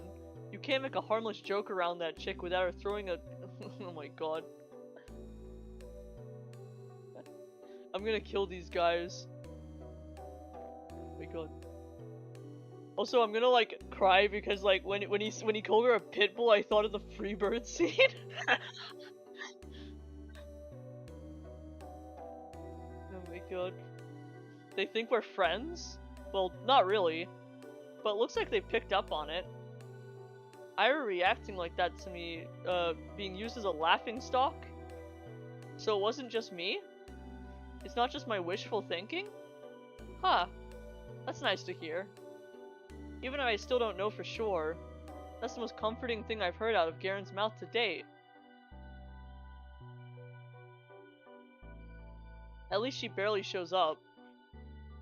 They'll probably kick her out of New Year's with that attendance record. Good riddance. That's right. Ira couldn't possibly be meeting the minimal attendance requirements. I don't know about her grades, but... Wait, I don't think they can expel her. Huh? Why not? We're the only school in town. Where else is she going to go? Damn. Good point. Phew. Well, her parents can just send her away. What do you mean? To another town? Yeah. To a relative or something. What? No. Oh man, now that you say that, everyone pretend to be surprised when that happens. Haha. No. No, no, no, no, no. I hate how they're right. I hate that I can see that happening. Everyone talks about it. How Ira's a nuisance to her household. It's been like that for a long time. But still, She forgets her lunch sometimes. It can't happen. No, it can't, it can't, it can't. It's not fair, it's not fair, it's not fair. They can't send her away. She can't go. She's so nice, she cares, she does. Maybe not for me, but for her family. Why would they send her away? That's just so cruel. They can't do that. If they do, then it'll be all over. If they do that, then I won't... We just started. I don't know what. I can't even call it talking. I don't know what it is, but that doesn't matter. Even if she just tolerates me, even if she doesn't want anything to do with me, I don't care. This can't happen. This physically cannot happen. I raise my head and look out through the window.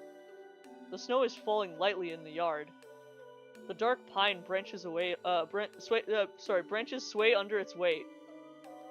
The long gray clouds glide placidly across the tundra, far past the fences, past the mountain ridge, so far away that I can't picture it.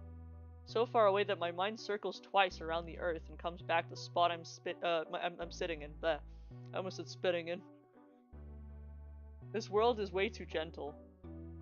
It's been too kind of to an ungrateful brat like me. No.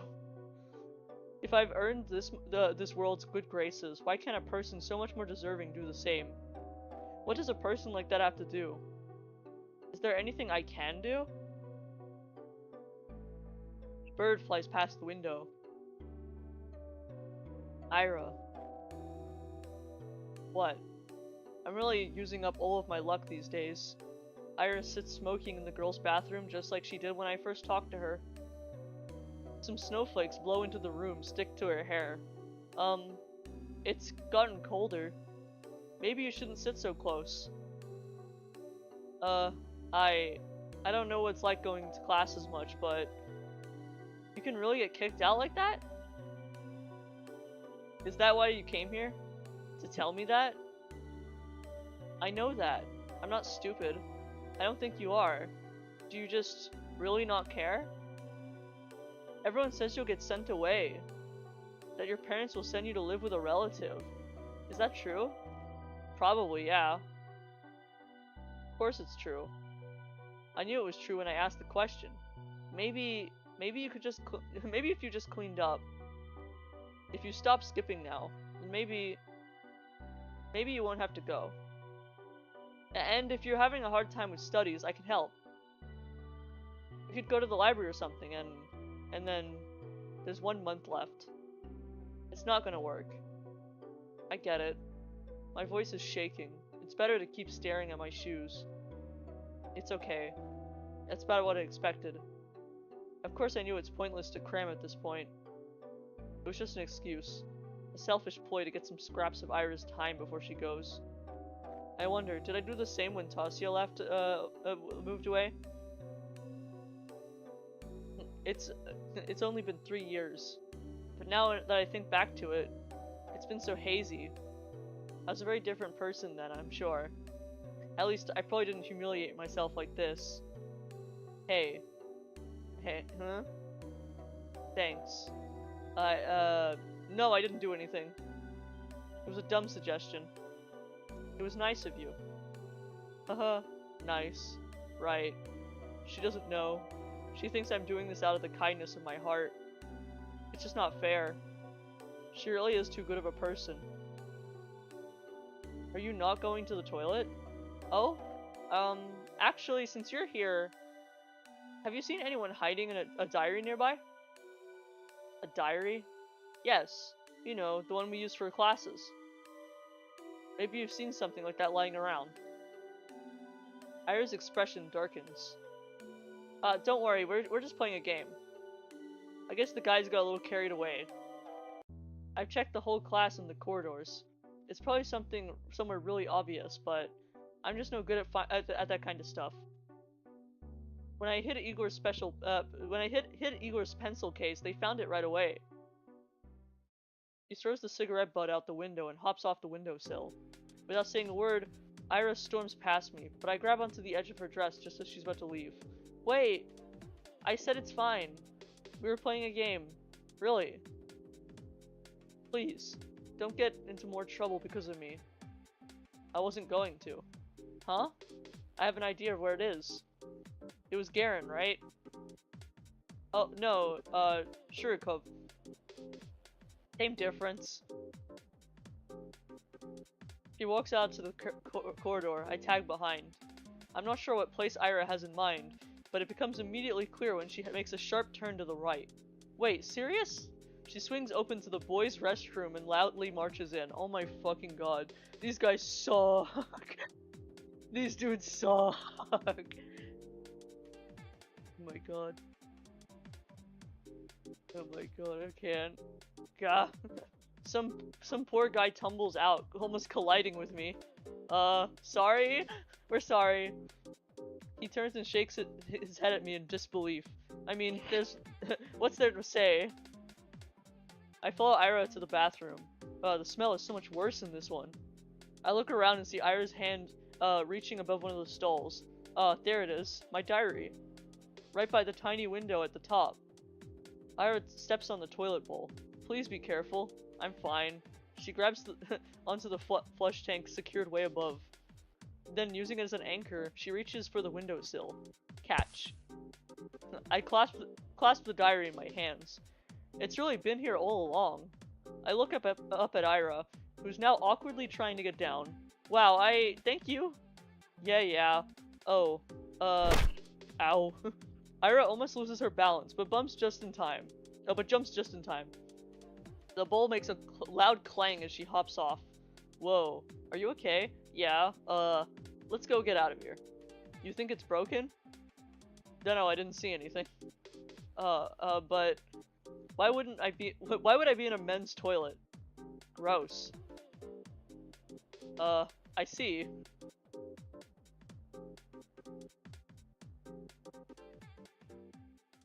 Thank you again. Mm-hmm. I, how did you know it would be in the boys' room?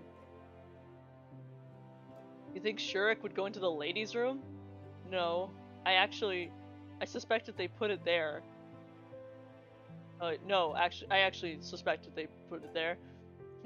I just didn't have, the courage to enter. Can't keep doing this. I know. I should have checked there from the start. Instead of running around the whole time school like a... No, you can't keep going along with it. It was just a game. It wasn't. No, really. We were just playing around. Bullshit. You know damn well what they're doing. They're not your friends. I never said they were. Then why don't you just tell them to piss off? For once in your life. I can't. You like being the victim that much? Oh my god. It won't get any better if you keep doing this. It'll only get worse. It's not that bad. And I wouldn't... I can't. I can't just say something to that, like that to them. I'm sorry. Why the hell not? Well, it wouldn't be right, and for the love of... It's not like I never tried it before, but when I say something, they just make fun of me. Nothing changes. So freaking what? Who cares what they say? Just don't bother with them. I'm not like you. I can't just do that. I can't act like I don't care when everybody's laughing. I can't look at people in the eye like that. And when I go along with it, at least they talk to me. Oh. And I know you're okay on your own, but So what's your plan? Huh? That's it? You're gonna spend the next 3 years like that? Seriously? She exhales sharply. She doesn't even look annoyed anymore. I get that. I'm also disappointed in myself. Asya. Yes? You know I'm leaving soon. That's right. I understand what she's getting at. The unspoken rule of Garen and his friends have been sticking to, holding themselves back when Ira's around. The real cowardly reason I'm so terrified of her going away. I don't know what to do. Why can't I stop? The hand she's been dealt with is much worse than mine. Here I am, whining and clinging to her like a leech. I should be the one helping. I should be the one telling Ira to get her act together. And yet, I can't think of a single thing to give her. Write me a poem. Oh my god, they're in love, they're in love, they're in love, they're in love. They're in love, let's go. Oh my god. Sorry, let me read chat for a second.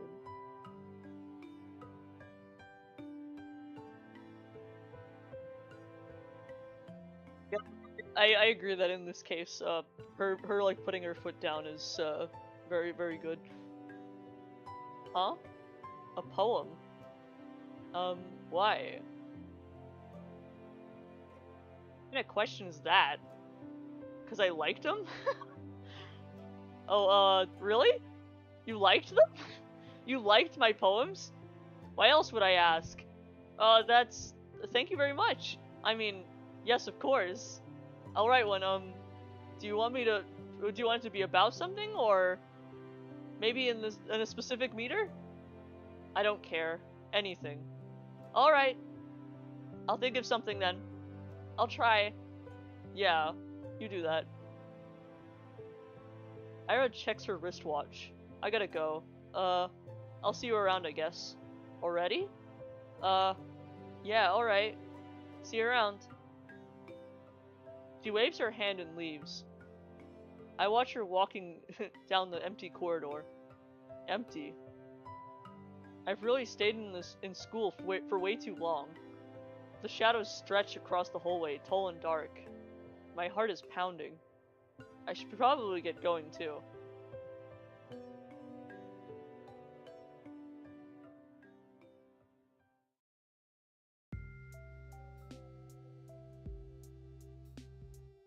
My life didn't exactly change.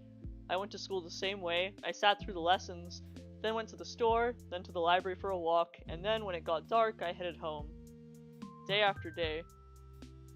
Sometimes my classmates joked around with me. Whenever that happened, my thoughts involuntarily drifted to Ira. Of course they did. She still attended classes. She vanished during breaks. I never asked where to. I kept imagining scenarios in my head. Not just when I was being laughed at. I did it when I was walking home from school, into the store, or just wandering the streets killing time. I kept thinking about how funny it would be if I bumped into Ira. I thought how interesting it would be if we talked. I even tried to stay out longer. I started to take new routes.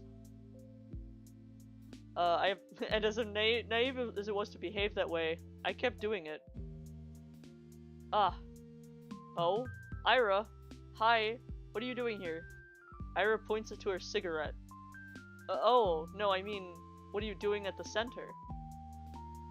Came to return some books. Oh, so you go to the library. What were you reading?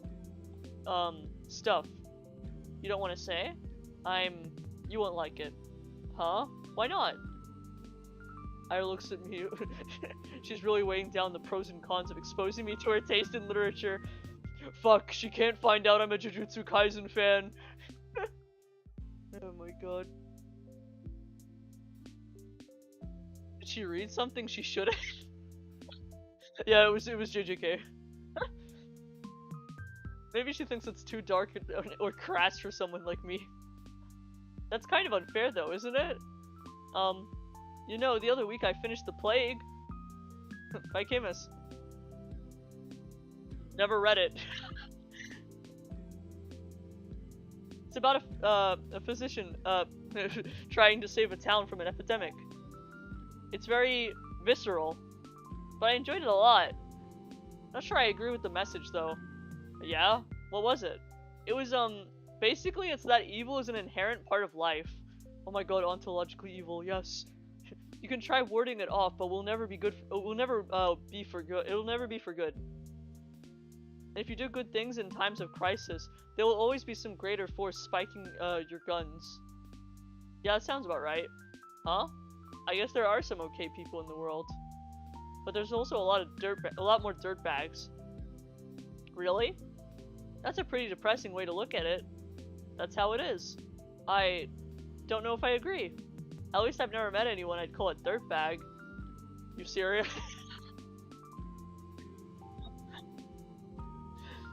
Oh my god. Garen's right. Yup. Garen? Well, he's not that bad. Yes, he is.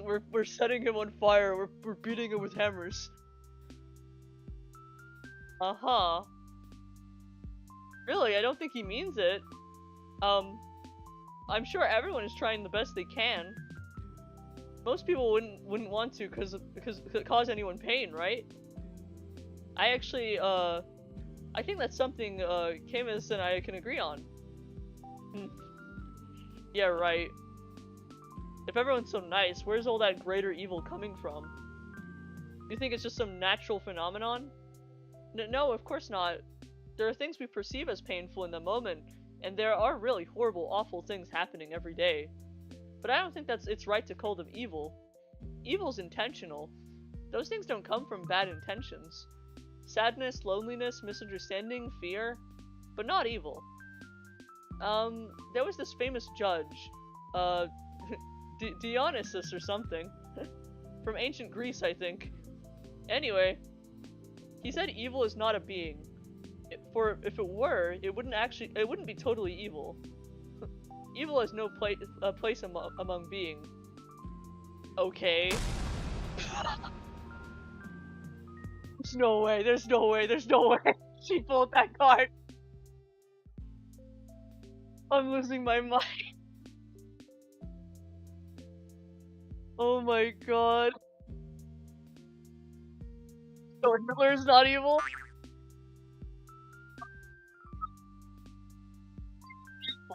But it's not like he was born that way, was he? I mean, it wasn't his natural quality, I don't think.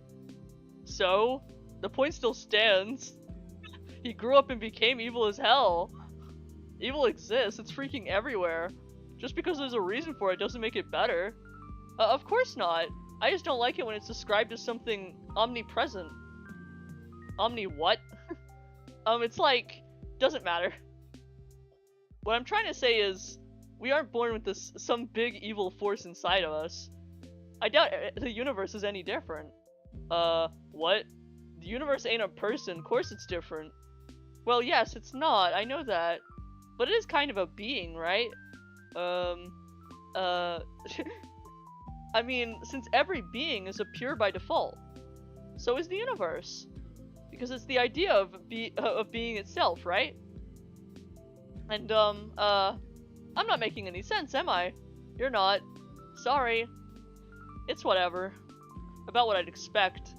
What does that mean? You're weird. These two are funny. You say weird things.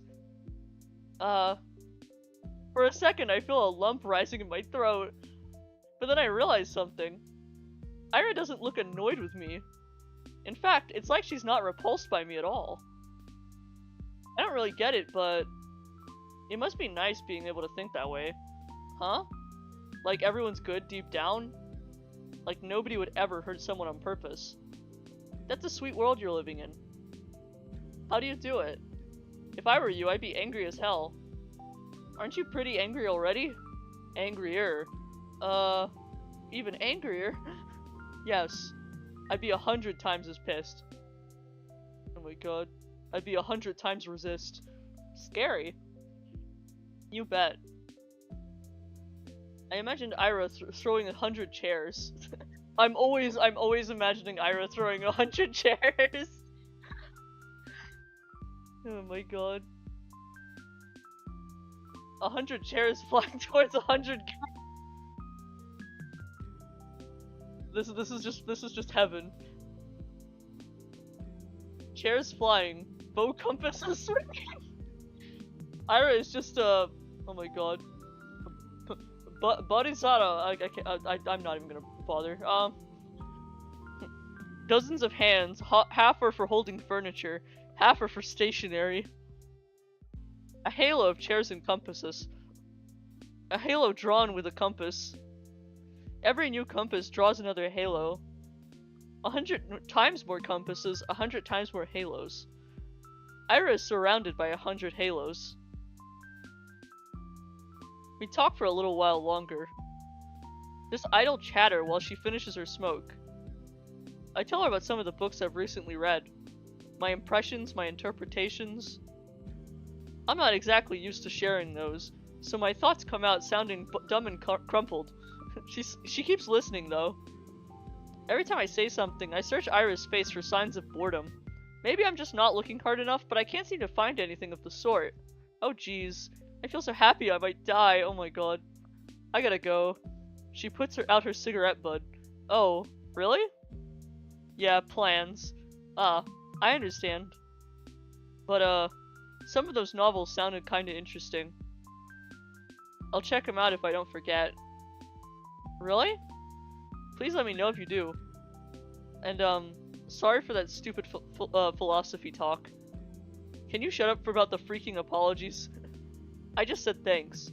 I saw Ira gives me a look so threatening I cut myself off. Right. I hope you enjoy them. She nods in approval. Phew. Oh, and the books I read, they were, Angelique by Anne Gallan. And Angelic? The romance series? Oh my god, who called that? Didn't Poe call that earlier, that she reads romance novels? You were right. Oh my god. Yeah, it's historical. It's not just lovey-dovey stuff, you know. I know my mom really liked them. They seem wonderful. I never got to reading them, and I didn't really expect you to be into. They're fine. It's not like I'm a huge fan or anything. You're not? It's just that if you want to read something historical or whatever, they're alright. Okay. I'll remember that.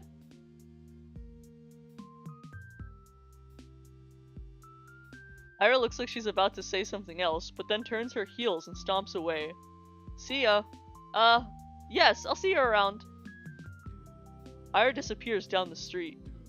There she goes again. My body leans against the frigid wall. My legs are weak. We talked. Ira and I really talked. I never would have guessed. It was even nicer than I imagined. And I had no idea. So she likes books like that, huh? Ira likes novels like that. It's so wonderful. It's really, really wonderful. Every new thing I learn about her is more wonderful than the last. I need to meet with her again. I want to talk more.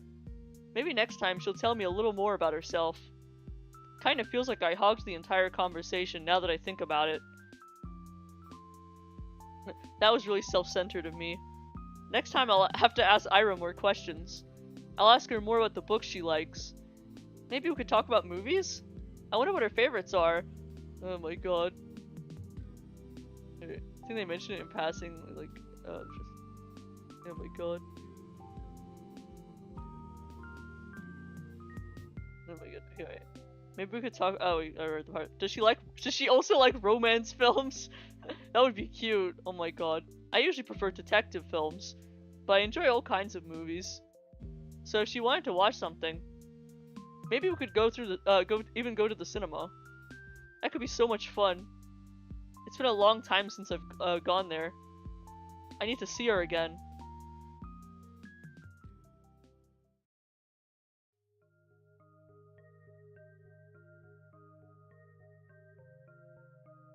He skips even more often than before.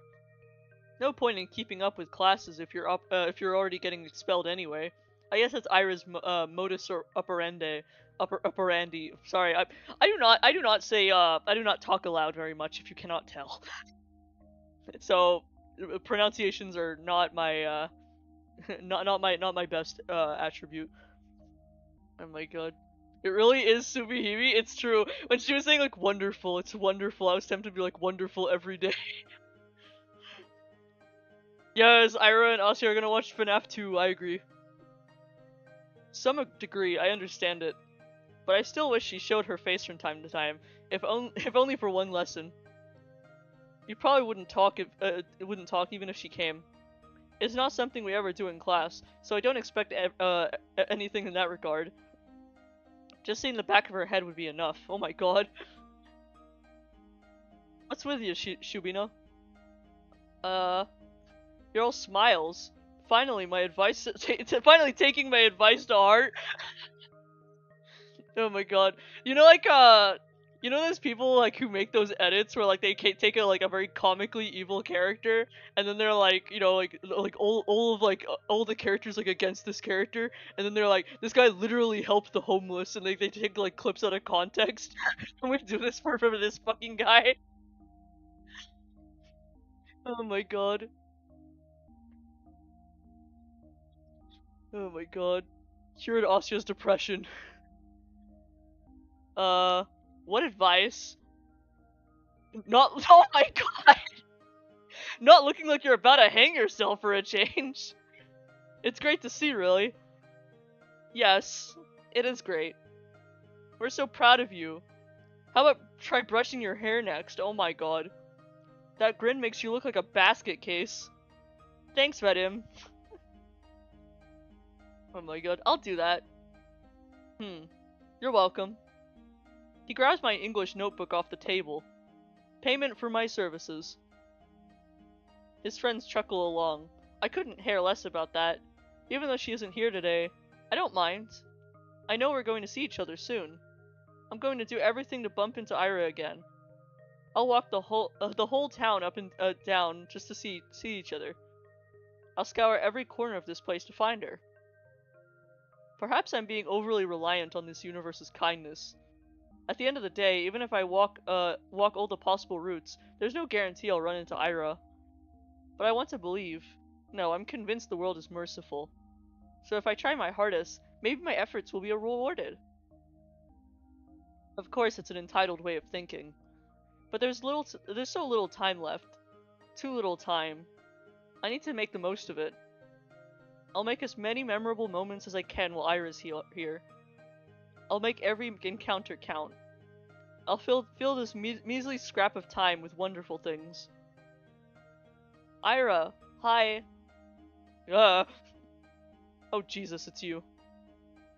She sighs with a mixture of relief and irritation. Oh my god. I'm such a loser. Oh my god.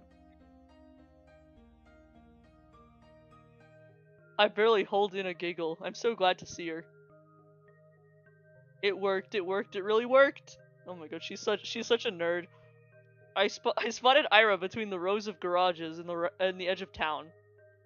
She was crouching down by a wooden wall, hugging a thermos with one hand and holding a cigarette with the other. What are you doing here? What does it look like? Meditating? Wrong answer. Ira shakes her head and looks back at the ground. Huh. The rush of joy that washed over me when I first noticed her began to dwindle. Now I take a closer look. I don't think I've seen Ira curled up this way before. Everything about her posture screams exhausted. But why out here? Are you okay? She mutters something. Huh? Ing on me. What was that? I didn't quite catch it. I take a tentative step towards her, but Ira's scowl stops me dead in my tracks. Eh? You spying on me now? What? No! No, I was just walking here. At a garage lot? Yes. Gives me a look of such contempt, sends a shiver down my spine. Why? I, I'm not lying. Really, I'm, I always take these walks after school, and going down the same route's gets boring over time, so sometimes I go through here, or through the barracks, or a couple times I even went to the helipad. You know, the ones that's over there? As I speak, I can see Ira's expression slowly change from disdain to confusion. This isn't right. We talked so nicely just a few days prior. Why then? Did she hear something bad about me? From who? I don't think she'd believe a word of Garen's. I mean, I usually stroll along the main street, or near the community center. But it'll get colder soon, you know? So, it's better to enjoy the outdoors while you can, right? I just keep speaking, hoping she'll stop being mad at me. I need to keep going. I need to keep talking, because that's what I wanted to do with her. I wanted to talk, and so I have to, because I can't waste this moment. We can recover from this, I can cheer her up, and we can clear everything up, and she won't think that I'm some creep. I just can't stand it. I can't bear having her glare at me in silence. And you know, the views are really great here from the outskirts. The sky is bigger, and you can see all the way into the tundra, and what I mean is, I didn't think you'd be here. That's a lie. Well, more of a half-truth. I was hoping she'd be here, like I'd hoped she'd be wherever I went. It's just that, this isn't what I imagined at all. Not after our last meeting. Not after everything. She's just staring at me. For a moment, her eyes soften. Then she closes them, as if looking at me was wearing her out. She takes a drag and turns away from me. God. Can't I be alone for 5 minutes? I'm sorry. I wait for her to respond with something like, why are you apologizing again? Cut it out. Or even just whatever, it's fine. But she doesn't say anything.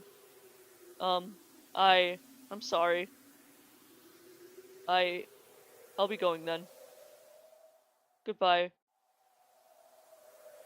Silence. I walk away. Cold wind blows in my face. It's blowing in my ears right now. Wait. Is there a way to swap your PNG2 to the other side? Let me see if I can... Maybe this might work if I just like... if I like smush my face to the far right. Oh my god. Okay. The mounds of snow on garage roofs look soft and smooth and soft. When blizzards hit, they'll be completely buried. I like to have a small hill form over me too. They look cozy. Actually, I wonder what Ira carries with her thermos. I guess tea would be the obvious answer. What if she's one of those like that what's it? What if she's one of those people that like to have some warm soup with them? That would be cute. I should have asked her about it. I feel like I'm going to cry. No.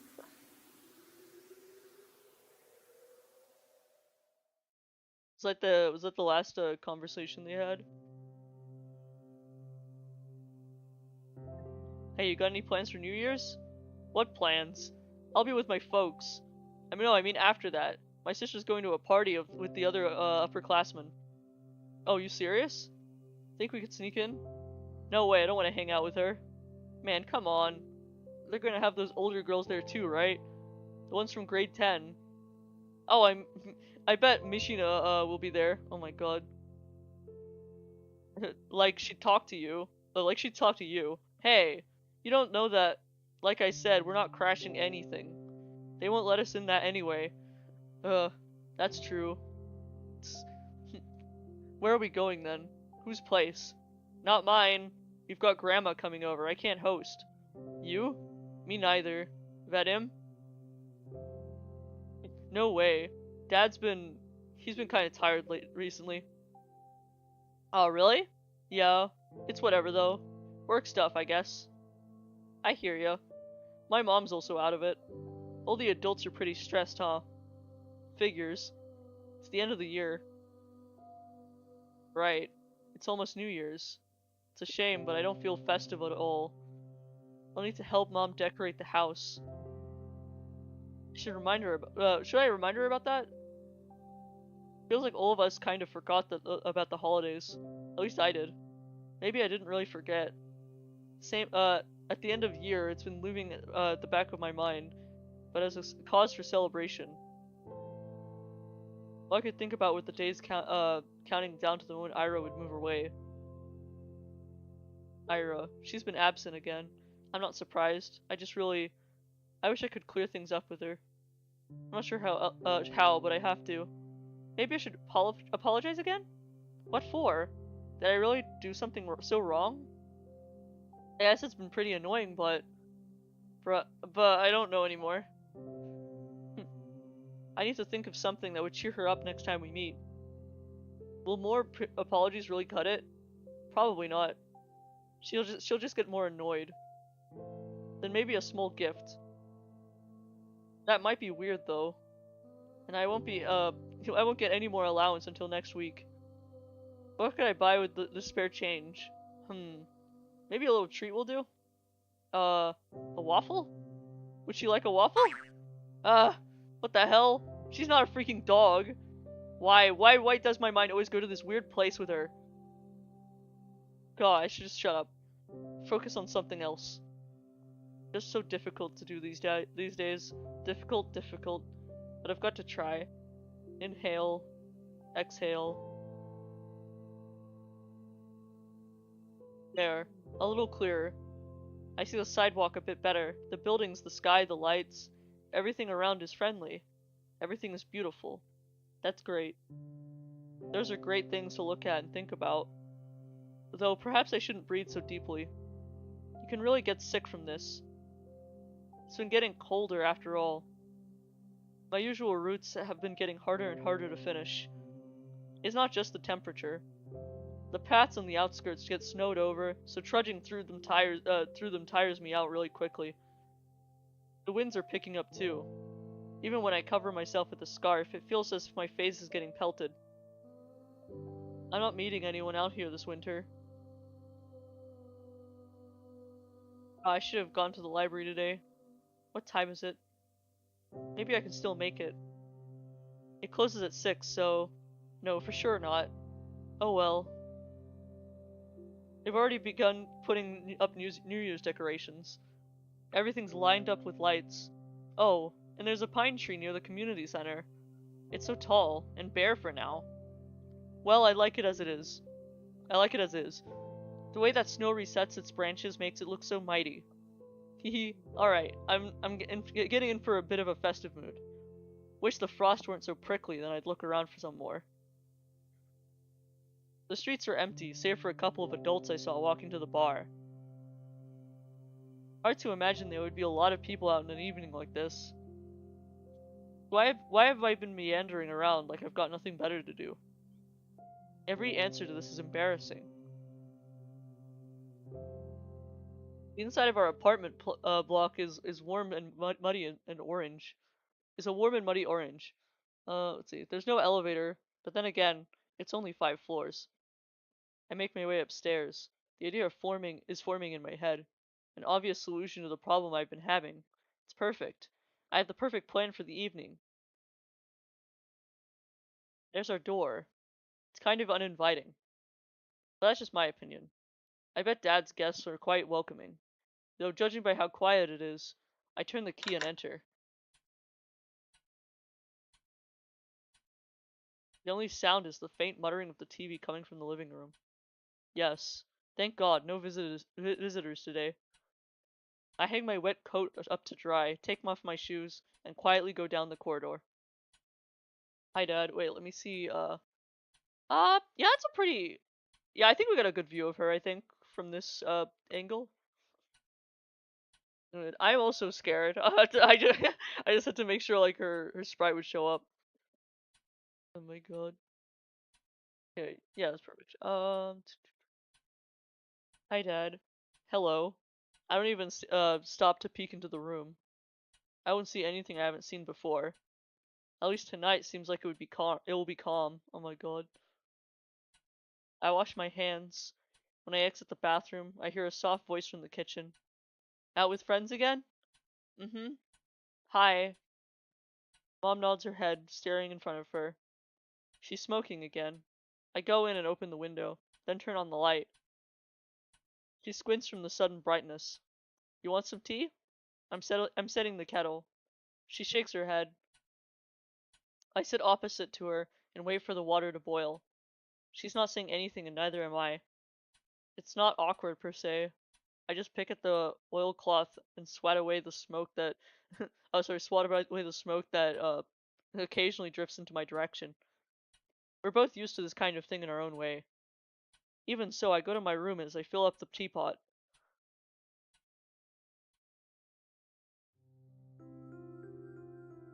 I don't like locking myself up in here. I do it every time, and every time I'm swarmed with nasty thoughts. Can't even spend some time with your own mother? You run away from her even though she has it so hard? You traitor. Brat. Ungrateful filth. The kind of self, flagellation that goes nowhere. I do think that if I badmouth myself enough, I'll be forgiven. Wait, I think she said do I? This happens every time and changes nothing. It's pointless. So I direct my attention elsewhere. What was I going to do? What was I? Oh right. I pick up a pen and start flipping through my notebooks. Ira asked me to write a poem. Just thinking back to back to it makes me so giddy because you're gay as hell, girl. Oh my God. She said it. She told me she liked it. Ira likes my poems. Haha. Haha. Nobody has ever said that to me before. Well, Tosia did. That was years ago. That poem, that one that Garen read. What did she like about it? Maybe I should have asked. Well, where was it? That's it. Сырая черная земля, не обнимай меня так нежно, не рви наряд свой белоснежный и спи спокойно, только я буду царапаться и биться, а иней пусть себе искрится, и пусть летят по небу птицы, и светит бледная заря.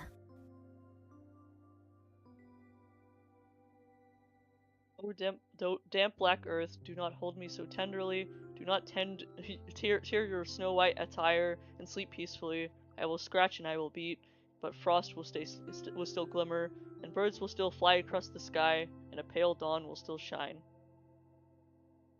Ah, it's so lame. Oh my God. Oh my God. No, I 100% get it. Oh my God. It goes. Yeah, that was like voice acting for a second. That was interesting. I can't blame them for laughing. If anything, Garen was too nice. But at least she liked it. For some freaking reason, Ira liked it, so maybe it's not all bad. Maybe I can make something worthwhile. At least worthwhile in Ira's eyes. That's all I really need. She got angry at me last time I saw her. I don't know why. I mess up a lot. I really mess up a lot. I doubt she was in a bad mood because of me. But, I definitely didn't help. But now I will. Maybe if I do this, she won't be so mad anymore. I've been really trying since that day. The day she helped me with the diary, I mean. I've been trying, but I just can't with get the words to flow right. Today, though, I really want to do this today. I think I can do it. Huh. I'm like a kid who only does their homework when their parents yell at them. I don't even know when she'll show up to school again.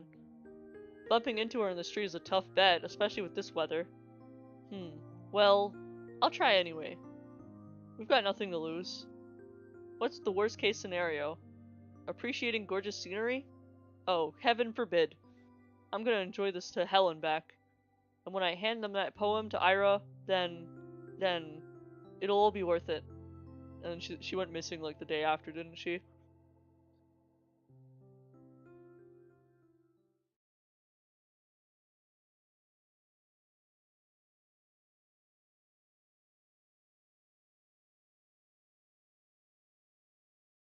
Ow. My wrist is tired. I'm gonna totally wear down this poor eraser at this rate.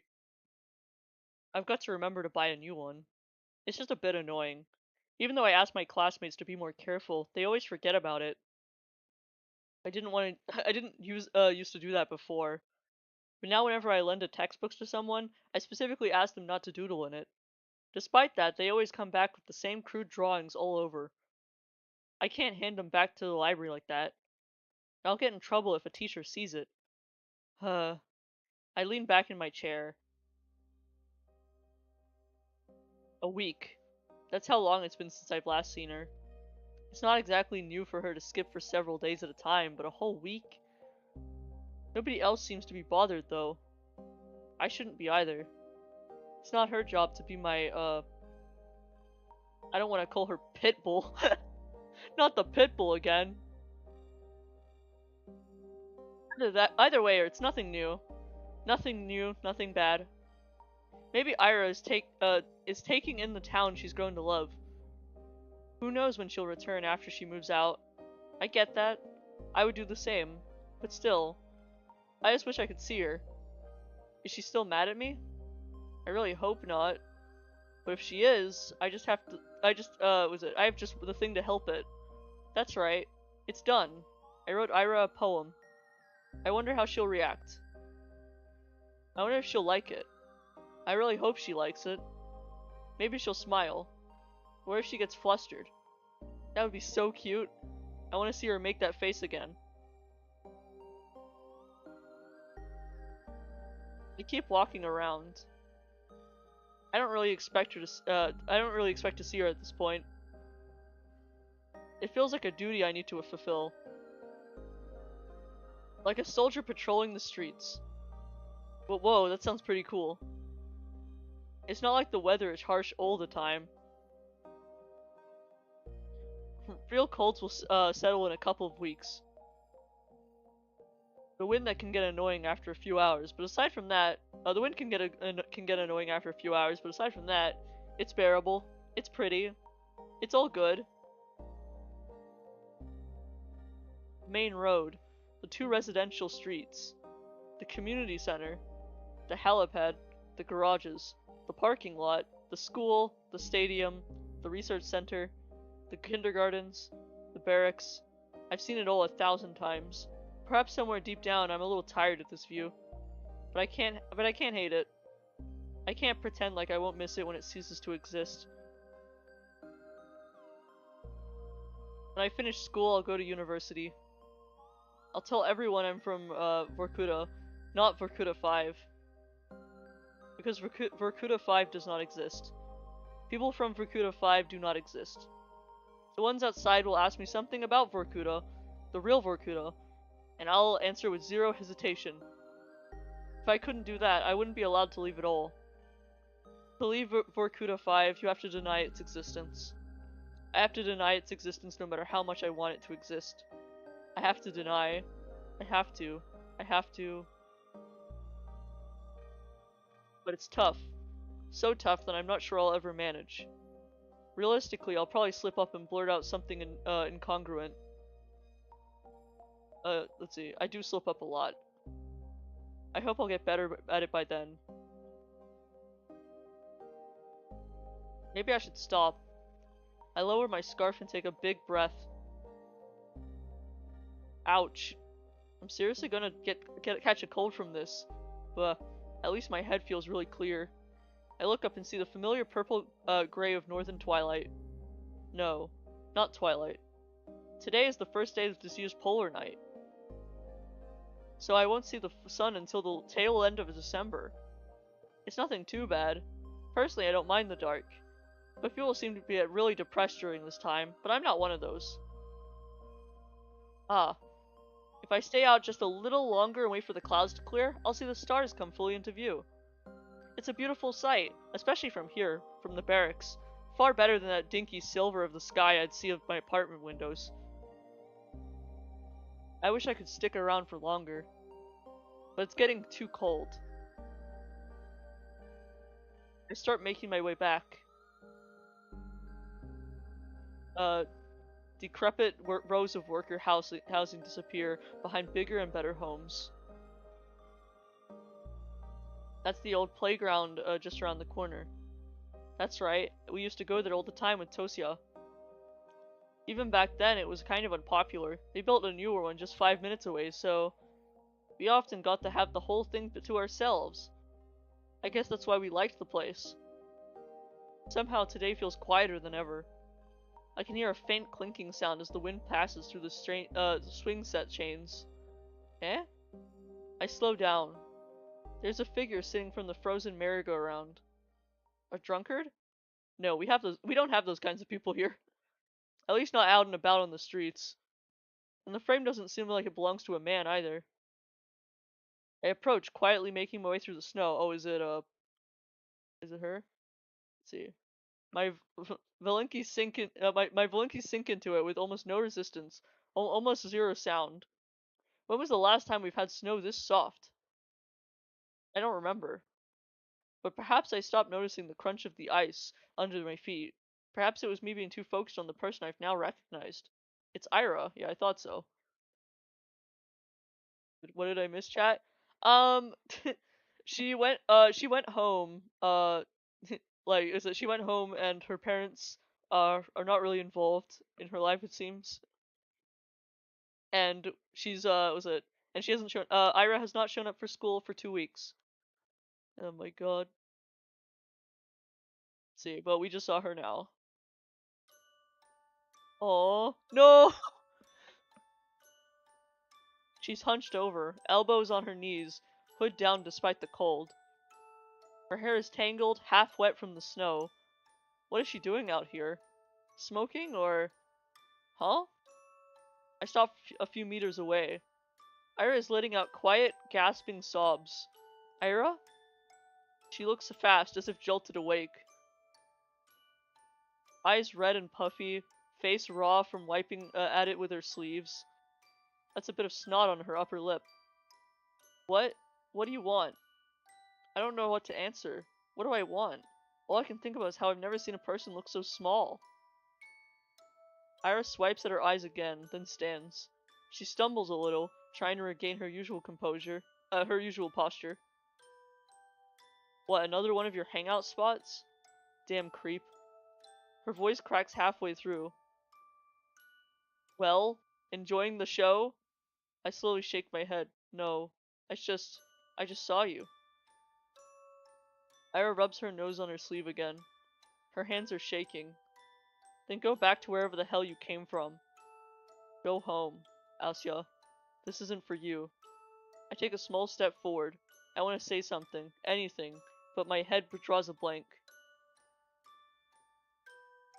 Before I can squeeze out a single word, Ira turns around and stumbles through the snow, away from the playground. I can't even muster the courage to call out to her, let alone follow. I simply watch as Ira vanishes into the alley. If not for her footprints, I'd believe she was never even there. Oh my god, the snow keeps falling. A feeling I've long forgotten swells within inside me. I've learned not to acknowledge it, so it got buried many layers deep. A hollow space inside my chest grows darker. The sky is full of pinpricks. The world is looking down on me, but not in the way others do. It's kind of gentle. It's kind and gentle, and I don't feel as small under its gaze. Its eyes are pure and tender.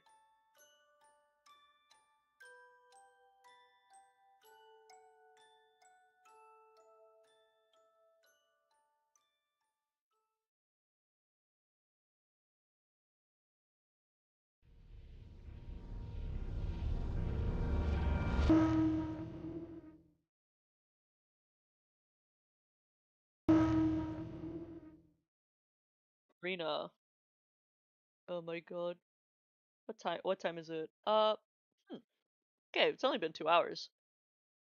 Press X to comfort, it's true. Also, let me fix my avatar a bit.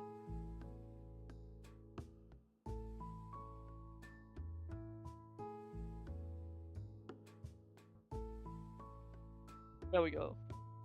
Wait, nope, still didn't do anything. Oh well.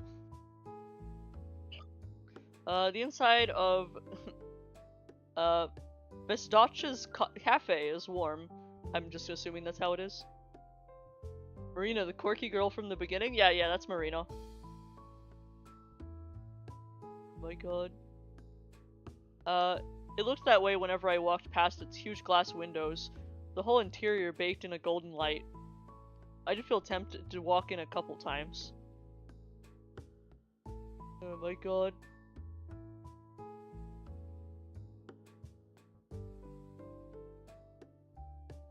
I did not feel tempted to enter a couple times, but whenever I saw my classmates there and realized they'd see me sitting at the table all alone, I just kept walking. You've really never been here before? Uh-huh. Whoa. Well, there's the first time for everything. You gotta try their bird's milk souffle. It's real good. Alright. I think my mom bought something home from this cafe a couple times. Eclairs, Medovic, some other sweets. I don't remember much, but they've been good. They must have been good. I always buy my own treats at the store. They're cheap and tasty. Yeah, cheaper than these for sure. Oh my god. He's so in love, it's true. Oh, you got something else? Fuck.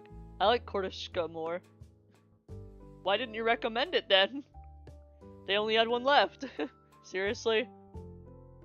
Hey, don't misunderstand. You just look like a bird's milk kind of person, you know? What's that supposed to mean? Don't worry about it. Just take a bite. Take a bite. Don't you like it? It's wonderful. Hehe, see? Marina is drinking coffee. She seems like a nice girl. At first I thought she was trying to mess with me or play some sort of prank, but now it doesn't seem so. When she pulled me all the way down the stairs, I thought she'd want to talk outside our school. No way, it's cold as hell. Let's go somewhere comfy, she said. I glance around. I suppose it is pretty comfy. Most of the customers seem to be other school kids, though the adults are probably at work. We sat at a table. We sat at a table in the very corner, nestled just behind the window panes, and a good distance away from everyone else. I looked back at my teacup. I wonder if Ira would order here. Right, Marina. Hmm? So you know how I met Ira yesterday. Did you see us? She chews and shakes her head. Nope. Then she told me about it. Huh? So yesterday, as far as I know, I'm the last person to have seen her. You met Ira. Then when exactly? I'm not sure. Around 8 in the evening, I think? Yeah, that lines up.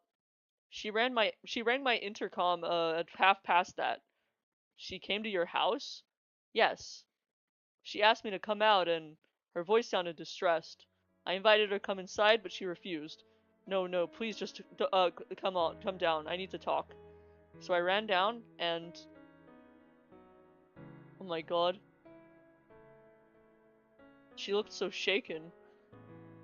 Oh my god, this poor girl. What happened? Oh my god.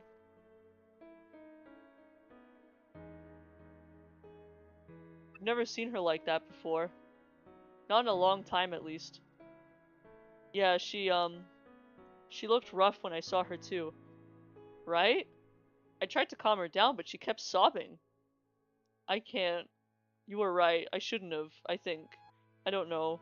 I don't think I can help it anymore. I don't want to go. It's okay. It's okay. You won't go. Ira, you won't go. No, I know.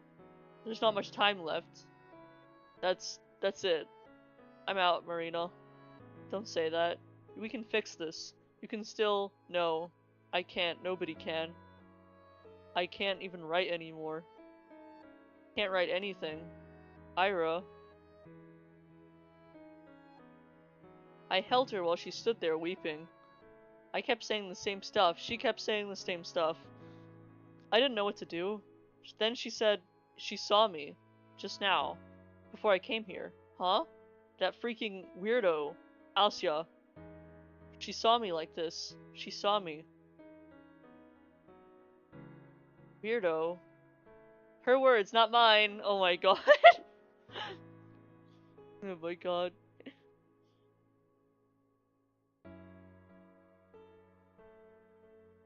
He laughs. Don't take it personally. You know how Ira is.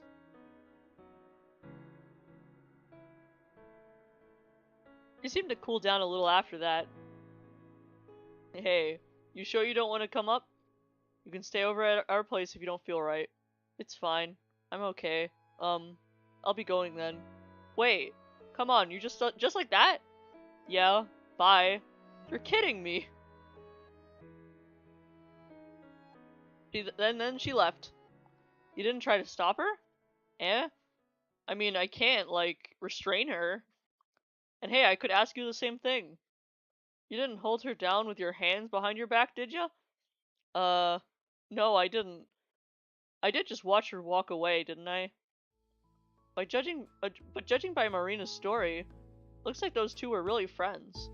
What did she say again? She hasn't seen Ira like that in a while? So she's been in a similar state before. Now she's all messed up. All because she'll be forced to leave? So, why can't we tell anyone about this?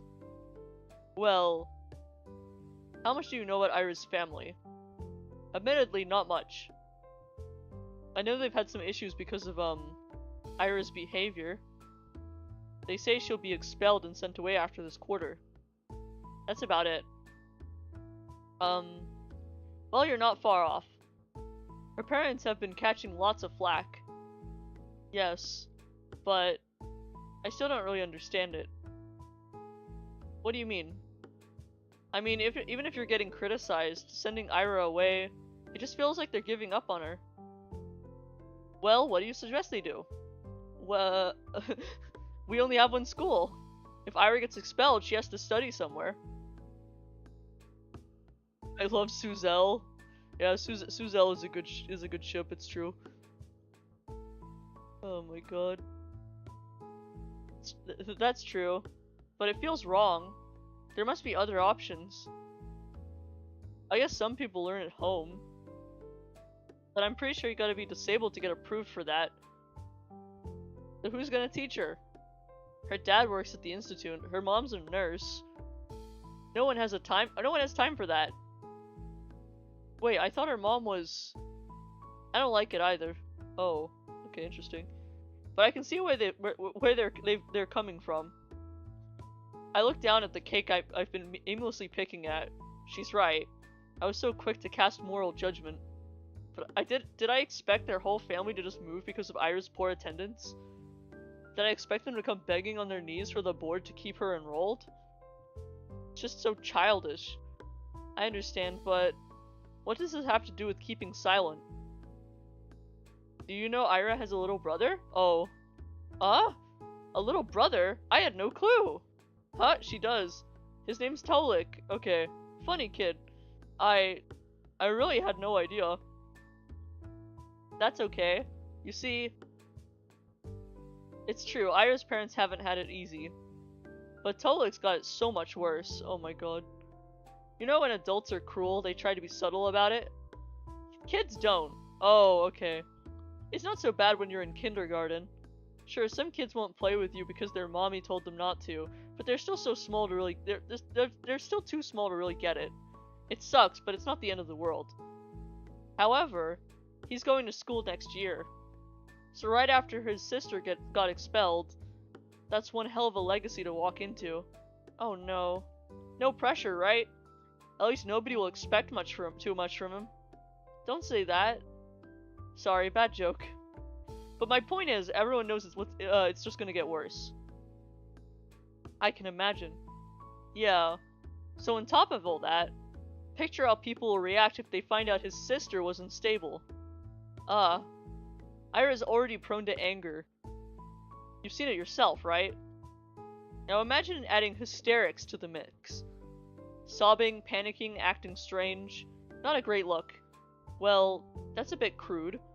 I wouldn't exactly call what Ira did hysterics. I wouldn't either, but you know how they're going to paint this. Word spreads fast. You say anything to the teachers or the police, the next day everyone in town will know. That's why I don't think it will help anyone, Asya. But maybe it could give them a clue. What clue? Well, if anyone could give a testimony, it's me. I saw her last, right? Oh, right. That makes sense. Well, I told him I saw Ira from our apartment window around that time. You know, without the part where I came down to talk. But I don't know how helpful that will be. She seems to go in the direction of her house after we met. But I didn't exactly follow her home. So not much of a pointer. At least they know she didn't leave the city. Border control could tell them that much. Right. This sure is a pickle. I've had my doubts about reporting from the start. And now Marina has solidified them one by one. Tolik. This really could harm Ira's little brother. But if that's the case, are we really supposed to sit back and do nothing? I don't like the idea of that. There's one more thing I wanted to clear up. One burning question Marina must know the answer to. Oh, by the way. You seem to be a good friend of Ira's. Maybe you know something about this? Aha, good friend is generous. Eh? I mean, I guess I am. Just don't tell Ira that, she'll break out in hives. Oh no. Really? Yup. She said my jokes get on her nerves. Can you believe that? Yeah, she's just like the funniest character of all time. How could she say this? Oh my god. Yeah, I believe that. What? Mean? Pretty good. Oh, my avatar fixed. That's good. Sorry. I'm used to the abuse. Wait, that gives me an idea. Eh? Let's climb a roof and yell some crap like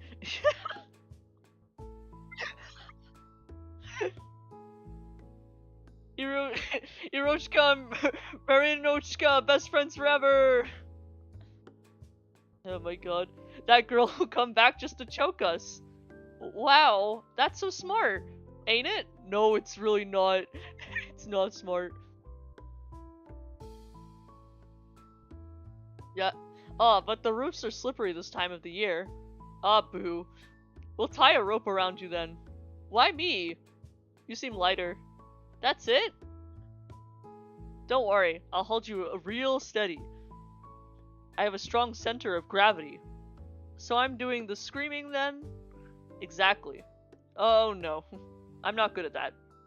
Don't worry, I'll just pretend to lose grip on the rope, you'll shriek your lungs out. I refuse. How long has it been since I last chatted with someone like this? It feels like forever. Marina, huh? We keep talking, but I don't feel uncomfortable, not one bit. Really, I haven't felt so carefree speaking to a person in a while. Should conversations be this easy? It feels like I'm cheating. Especially considering the circumstances. Just yesterday, we both saw Ira agitated and crying her eyes out. Today we learned she never came back home. It's supposed to be terrifying. But for some reason, it's as if both of us are certain we'll see her again. As if there's no way things will not turn out okay. They have to. Oh, what the hell. Huh? Crap. Why not? Why now? Oh. Ew. Oh, brother. This guy stinks. Oh my god. So they finally let you in, huh, Shubino? This place has really gone downhill. Hey, Vatic. Oh my god. Marina.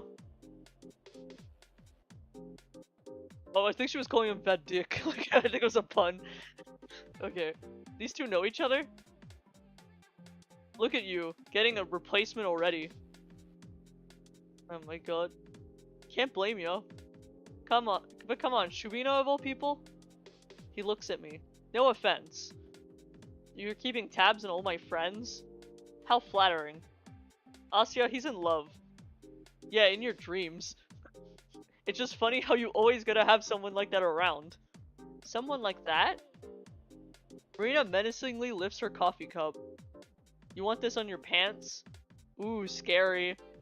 You want to get banned from your single hangout spot? I won't. It'll just be a happy little accident. With your aim? Look who's talking. Asya, this guy couldn't aim for the toilet till he was 11. His mattress, however. Shut up, that's not. Garen makes sure none of his buddies heard that. He glances back at us, trying not to look bothered. Bah, why am I even talking to you? Good question. Wasn't she your best friend or something? Bah, huh? Jeez, why does everyone keep saying that? I mean, maybe I'm wrong. You seem to be having a snazzy time without her around. Having a good laugh and all. And? You were joking about it too. Huh? In class. You laughed when they declared Ira was missing. Well, she ain't my friend, is she? That bitch attacked me! Stop calling her that. That's not the point. You don't think she's really missing. I don't give a damn. You don't really seem to either. Why would anyone? You're exhausting. Don't worry, the feeling's mutual. Well, whatever. I just came in to check if it's really Shubino over there. Thought I was hallucinating for a second. So what, they let you out in public now? Must be a big day for you. Having fun? She was here before you showed up. No, one, not talking to you. 2, learn to take a joke. And whatever. My boys are waiting for me. Ciao, ladies! Enjoy your evening. Why, thank you. With a sneering grin, Garen strolls back to his friend group. What the heck was that? I guess I shouldn't be surprised at running into him. Other kids hang out at the cafe all the time. Even so, it's like a bucket of cold water just got splashed over my head. Jeez, can you believe this? Yeah. I, didn't expect that. No, seriously, how can a man be so catty? Never thought about it. It's just pathetic. No, but she glares at the table of schoolboys from across the room. Do you two know each other? Oh my god. Wait, fuck. Wait. Yeah. We played together as kids. Yeah, I thought they were childhood friends. Well, friends in quotation marks. Oh? It's a boring story. We got along when we were little. Then I grew into a normal person and he grew into a jerk. So we stopped talking. The end. I suppose that happens a lot. Yup. Yep, well, I'm not exactly sad about it. He's like, it's like, bye-bye, don't let the door hit you on the way out. Speaking of which, wanna head out? No fun sitting here with these losers stinking up the place. Yes. Let's go.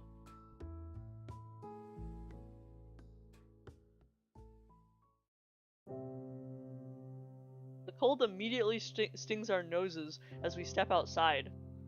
The sky is just just as dark as it was when we went in an hour ago. It's a deep violet, one of my favorites. Marina huffs and grumpily pulls out up her scarf. Oh, this outfit's cute. Oh my god. I know she just put the scarf on, but like, you know, it's cute. Dude. He was created in a lab to be the most obnoxious bully of all time. Oh my god. Man, I wish we had more cafeterias or something. Hmm? Well, there's the pub. The pub. I guess we could get in. I've been told I look mature for my age. Is she seriously considering it? Also, who told you that? If you want to sit somewhere, we can go to the, library. I realized how lame of a suggestion that was halfway through the sentence. And here I thought I was doing alright. Library? Huh, never thought about that. Well, it's rather nice if you want to, be at peace for a bit. Whoa, at peace. Peace and quiet's important, yeah. Self-reflection, meditation, contemplation. Like, like Buddha and stuff. Yes, Buddha mentioned. Yeah, I hear you, I get it. Buddha? Sounds great. I'll try it sometime. Thanks. You're welcome? I think I'll go home for today, though.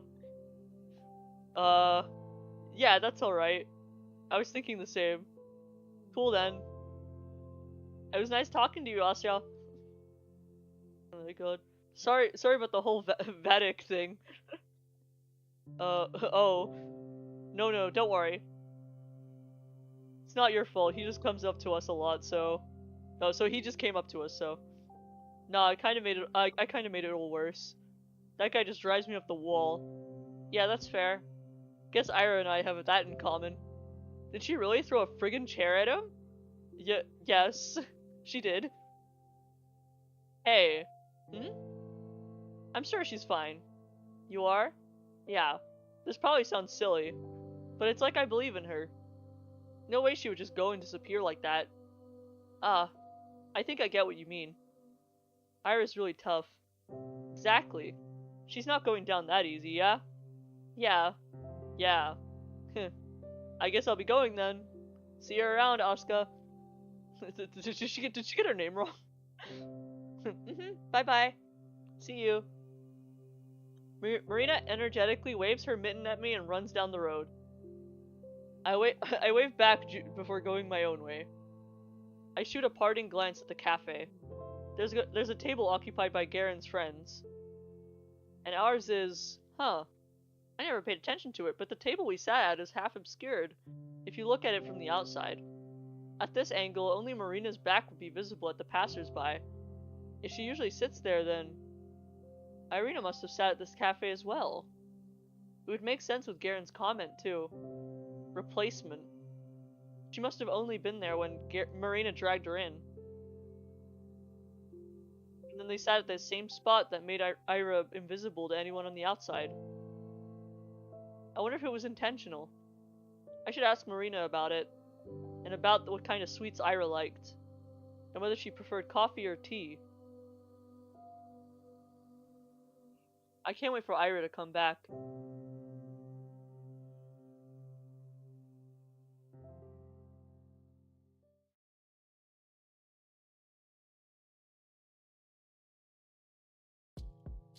Oh, I forgot. I totally forgot. Oh my god. Garen came up to us and it just slipped my mind. Oh my god. I wanted to ask Marina about the man Ira was seeing. Oh yeah. I forgot about that. Oh my god. It doesn't make me feel like something she would do, but after everything I've learned, I'm not sure if I knew Ira at all. We don't talk much at breakfast, but I asked my parents if they heard anything about her disappearance in the morning. Dad said about what I expected. Ah, Grajewski's daughter. Yes, we got a notice. You know Ira's dad? Did you see him yesterday? No, we're not acquainted. I don't think we came into work. I don't think he came into work. I see. Do you think they'll find her? Of course they'll find her. It's not a big city. That's true. But there's still nothing since the news came out. There's still been nothing since the news came out. It's been a day. The police would know if she left through the control post. I suppose. It just doesn't feel like anyone's looking. They are. A few of my colleagues went in for questioning. Really? Nothing came out of it. It's just a big waste of time. I don't see what someone's teenage rebellion has to do with us. Mom shook her head. Poor girl. This made me feel a little bit more determined. It's clear that attitude towards the case is pretty much the same between kids and grown-ups. Oh, did I say moms and grown-ups? But it does sound like there's an actual investigation going on. So the police just aren't sitting back. At least there's that. No updates? I haven't heard anything. Yeah, me neither. Boring. The boys at the desk next to me are copying my homework. Everything is already back to normal. The same conversations, the same digs. Hey, at least Chubina here got herself a new friend. Yeah, what's up with that? Got kicked out of the library? I can't go to a cafe now? Look who's getting sassy. We're only curious, you know. It's rare to see you crawl out outside your little cave. And what of it? We're just so proud of you putting yourself out there and all. Want to hang out with us while you're at it? Eh? Man, what are you doing? What? It could be fun. No, it couldn't. Shubina, don't listen to him. Well, how about it? Come on. You're probably all sad after your Hiroshika went MIA. You gotta cheer up a little. She's fine. Leave her be. We can all go to the movies or something. How's that sound? Jeez, he's just messing with you. Let him, drop it already. Dude, don't ruin it. She was about to agree. You're such an asshole. I wasn't going to. I sigh. It's always gonna be like this now, huh? Ira might come back soon, but when she's transferred, that's all I have to look forward to every day. Don't they ever get tired of this? It's always the same jokes. Although, it won't get any better if you keep doing this. It will only get worse. Worse, huh? I'm trying to imagine what that'd be like. You talked about it as if we were being bullied, but that's not really the case, is it? We've all seen Scarecrow. We know what the actual bullying looks like. Nobody's hurting me or destroying my clothes. The worst I have to deal with is some tasteless jabs. If anything, I ought to grow thicker skin, oh my god. I imagine she meant the boys would get more cruel, but would they really? Don't guys riff on each other all the time? They always call each other names and laugh about it, right? It's just the way their friendships work. So it's not fair to assume they're trying to make me feel bad. If they aren't really trying to be mean, what reason would they have to be more cruel? All things considered, they've actually been treating me rather politely. I mean, I've never been called a dumbass or an asshole, so I know it was a joke, but speaking hypothetically, would it be really so bad if I went somewhere with them? They may be a bit rude, but I'm also, well, I'm kind of a wuss. No. What are you thinking? Huh? Did you forget? What? Did you forget? The last time they caught you all alone? Oh. That was a prank. Oh my god, what the fuck? That time No. It was my fault. I just overreacted. I always do. You will overreact again. It will happen again. But Garen wasn't with them. It wouldn't happen now. It wouldn't be the same. That's right. He'll make it worse. Sorry. You're right. I understand. What the hell? Asya? Huh? Marina? Hi. Marina runs towards me across the hallway. That was very worrying. That entire sequence was extremely worrying. Yeah, I feel a little better right away. Hey, got home safely? Isn't it obvious? Yes, thanks. You? Almost died. What? Okay, so there's this hopscotch on the way to my house. She slipped. Can you believe that? They didn't even sand it. That's a hazard. A deadly hazard. Unforgivable. That's what I'm saying. I told my bro to file a complaint, but he just blew me off. Imagine that. That's so terribly rude. I'm basically crippled and he doesn't even care. Oh my god. Oh my god. Oh no. Is it that bad? My butt hurts. Oh my god. Ah. Get well soon. We chat about dumb things like that for a minute or two. I still can't wrap my head around how natural it feels. It's so much fun, but I can't shake off the feeling we're trying to stave off a question no one wants to hear the answer to. Marina has been nice enough to set an easygoing atmosphere. It's only natural that I should be the one to ruin it. By the way, have you heard anything from Ira yet? If Marina were a dog, her ears would droop. No. You? No. We've never had each other's contacts. I see. Should have figured. I doubt she'd call me even if she had my number.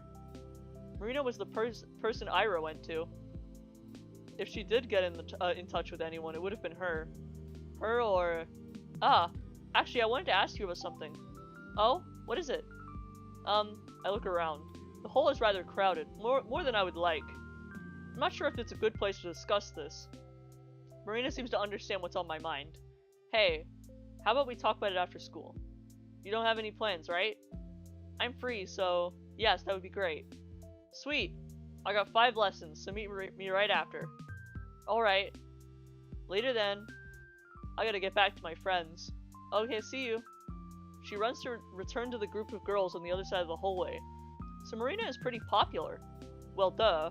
She's a really outgoing person. Seems like the type that can get along with just about anybody. I'm just not used to people like that paying attention to me. It doesn't feel real. It's as if breaking some sort of unspoken rule. As if it's yet another way of the universe, another way the universe has allowed me to cheat.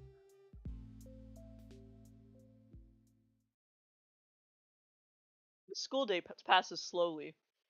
The boys don't talk to me after our short morning exchange. That's good. The room felt like it was buzzing with gossip only yesterday, but everyone seemed to have already lost interest. What more is there to say? I figure that's how it works when someone you don't exactly care for leaves the picture. If Ira had never stood up for me, I'd probably feel the same. The Russian lesson drags on and on. They called me to the blackboard last time, so I should be safe today. My thoughts drift to a different place, and my eyes wander. Ah, the windows. The frost engravings have begun appearing on the glass. Later than I expected. Maybe the humidity levels haven't been right. They always draw it in swirly. They always draw it swirly in the cartoons. I wonder why. The frost I tend to see is nothing like that. It always looks a lot more like an imprint of a prickly pine or a clear surface shattered into fractals. A maze of edges expanding and folding over one another. It forces you to focus and unfocus. It pulls you in like a kaleidoscope. It makes it so you so that you look at it, into it, and through it. Oh my god, this visual. Into the same repeating pattern of white barbs, an orbment of needles upon needles upon needles upon needles upon needles. A glass that's shattered without being broken. An edge without a piercing point. I think I've seen something like that before. Right. It's just like that time. The pattern manifests itself into jagged edges. It draws closer and closer. It invites me in. I almost understood something back then. I almost realized something very good and important. I wasn't in the right state at the time, but maybe now. Maybe that's why I'm seeing it. Maybe it's time. If I just look closer, strain my vision, concentration of sharp edges is so dense, my head and skin and eyes begin to sting. Is there a form? A shape? A sign? A number? No. It's not enough. If only I... Ah! No, it's too much. My... too bright, too beautiful. It's so overwhelmingly, my eyes blur. It's so beautiful I might cry. It's too much, it's too much, it's too much, it's too much. Bird flies past the window. Huh? I look around. Everyone is quietly writing in their notebooks. Did anyone hear that? Did anyone see? Maya snapped back into the frost-covered window. It's lovely. My god. Girl, what are you doing? Oh, good. The snow is falling lightly into the yard. The long gray clouds glide placidly around the across the tundra. I stand by the main entrance and wait for Marina to show up. She should be free by the time at the same time as I. So why isn't she here yet? It's been a couple minutes. A thought occurs, or rather an unpleasant memory. The letter prank for many weeks ago. Could she have? No, that can't be it. Marina isn't like that. I walk down the steps. She might have thought we're meeting in a different spot. It's not like either of us specified that we'd be at the school gate. It must be a misunderstanding. Maybe she had PE and used the back exit. I'll scout the perimeter, just in case. The snow around the yard is deep and somewhat bothersome to trudge through. Because of that, when you see something go behind the school, you know they're either doing sports or trying to smoke without being noticed. I don't believe Marina smokes, though. Oh? I hear soft voices coming from behind the gym. Aha! Marina's class must be getting out of PE. I knew it. Maybe I can catch her there. Don't mess with me. Stop playing fucking dumb. Quiet, damn it. I told you I don't know. I'm sorry. What? You know what's going on, don't you? Think I forgot? He's been saying some random shit. Staring at nothing. Mom's getting real worried and you know this, right? Right? The boy's voice is so shaky it takes me a moment to recognize him as Garen. Of course it's Garen! Wait, Garen? This anxious? You had this? Marina? Vatic, I'm begging you. Please. Please, I don't know what to do. I'm sorry. I don't know. I wish I did, but you got better. Listen, don't give me that. I have a pair of eyes, alright? I know you're not the same as, or whatever, I get it, but you're functional. So I need to ask you, please. Oh my god, what? Crud. I better back off all the sneaky- I need to back off all sneaky-like. Man, did that backfire? Why did I have to slip? Asya? You, oh my god. Before I knew it, Garen pulls me up from the front of my coat. Oh my god. Oh my god. You gotta stop calling him that, bro. Think you can eavesdrop on people now, huh? I didn't. Hey, let her go. She was just listening in on us. She was listening in on us. No, I said let her go. He grimaces, but loosens his grip slightly. So, Shubina, I was waiting for Marina. We were supposed to meet up after school. That's right, we were. Though, I thought we'd meet by the gate. You weren't coming, so I thought I'd look for you. And then I crossed the corner here and I slipped and fell. Jeez. Are you okay? Yes, I think so. So what, you're saying you don't wear shit? You didn't wear shit? You didn't hear shit? No, nothing. Yeah, right. You suck at lying, Shubino. I'm not! Damn it, Vatic. Drop it already. Whatever. Sure. What? He almost throws me to the side. Marina runs up and saves me from yet another humiliating fall. Piece of shit. I don't believe you for a second. Blabber about- don't try and blabber about this to anyone. See where it gets you. Watch your tone. She's got nothing to do with it. You're defending her? Why? You know she just heard all that stuff about you. You want to help or not? You want help or not? Garen clenches his fist. Let's see. Marina doesn't look at him, instead helping me out, get out of the snow, out of my clothes. So you have a way. We can talk later. Wait.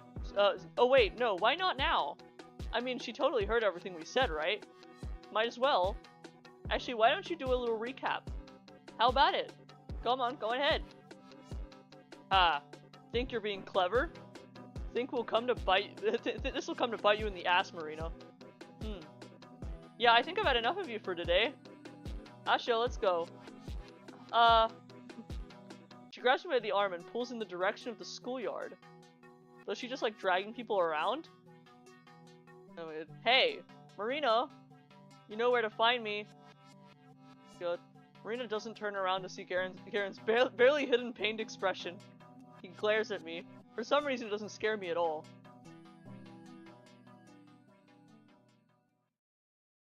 God. I'm sure that'll mean nothing, of course. God. Before long, we're out on the street. Marina runs her hand across her face with a frustrated moan. Ah, what a mess. Sorry you got dragged into that, Asha. She said her name. She said her name like that again. Ah, no, I'm alright. I should be the one apologizing. Man, I knew I should have brushed him off. That jerk came up to me and said he needed to ask something real quick. Really? Mm-hmm. I thought, well, if it's only for a minute. Worst mistake of my life. Do not talk to Vadim from Z.A.T.O. Worst mistake of my life. Oh my god. I'm sorry. Maybe if I came faster. Ah, cut it out. That's what I'm getting for entertaining him. That's what I get for entertaining him. So, how much did you actually hear? Uh-huh. It's like I told you. I didn't catch anything, I just slipped. Really? You can be honest, I won't bite. No, I'm serious. I only heard some muffled voices. I didn't know it was you. Okay. That's cool then. So, is everything fine? He was in a really bad mood. No kidding. Been a while since I last saw this guy so cranky. I'm all good though. If you say so. Please be safe. Ha, tell that to Vatic. That squirt better watch out. She proudly slaps her bicep. I've been to the gym. I've held weights. 10-kilo deadlift. That bum doesn't know who he's messing with. Whoa. I'll let him know. Marina's voice sounds so carefree. Does she really believe me? If Garen's right about one thing, it's that I'm in no mood at lying. Is that I'm just no good at lying. Bleh. But you know what? That doesn't matter. Marina would be the happiest if I forgot about it all. So that's what I will do. And then my lie will circle back to being true. Bet you didn't think of that, huh? Anyways, I'm hungry as hell. You wanna grab a bite? You can go to, hang out at, Bezoshka again. I think that's how, I'm gonna look up these names afterwards. Vedoshka's nice, but I don't have, that much allowance left. Oh, I hear ya. Wait, don't tell me I made you empty your pockets yesterday. I didn't know you were running short. No, don't worry. I'm glad we went. I've been looking for an excuse to eat there anyway. We could get something from the store this time if you don't mind. Sure thing. I was just thinking, wow, it's perfect walking weather. It really is. We leisurely make our way down the street, chatting about this and that. Turns out Marina goes to the cafes several times a week with different people. Classmate A on Monday, classmates B and C on Wednesday, classmates D, E, and F on Friday, and so on. Man, anyone a fan of classmate E? Oh my god. Sounds fun in theory, but I'd probably die if I had to live like that. It's not that bad. If I really don't want to go, I don't. Still, it may cost you quite a lot. I guess? I've got plenty of allowance, so it's whatever. Oh, I see. That's nice then. It's good when parents are so understanding. Though I wasn't really talking about money. Ha. I wouldn't know. I live with my big brother. He doesn't care as long as I don't bother him. And I don't bother him as long as I have cash. It's like we have a contract. Hee? Oh wow. That's pretty cool. You think? Yes. I mean, it sounds fun living with your sibling. And you could eat treats at the cafe all the time. Not all the time. You think I'm gonna act you think I'm some sort of sugar addict? So that's where you get all that energy. Now listen here. I'm joking. Now I'm serious though. No, I'm serious though. I just don't, stuff my face there every day. We go to the movies pretty often. You know, at the community center. You could tag along sometime if you want. You mean it? Of course. The more the merrier. Now, I don't know when we'll get any new films over here.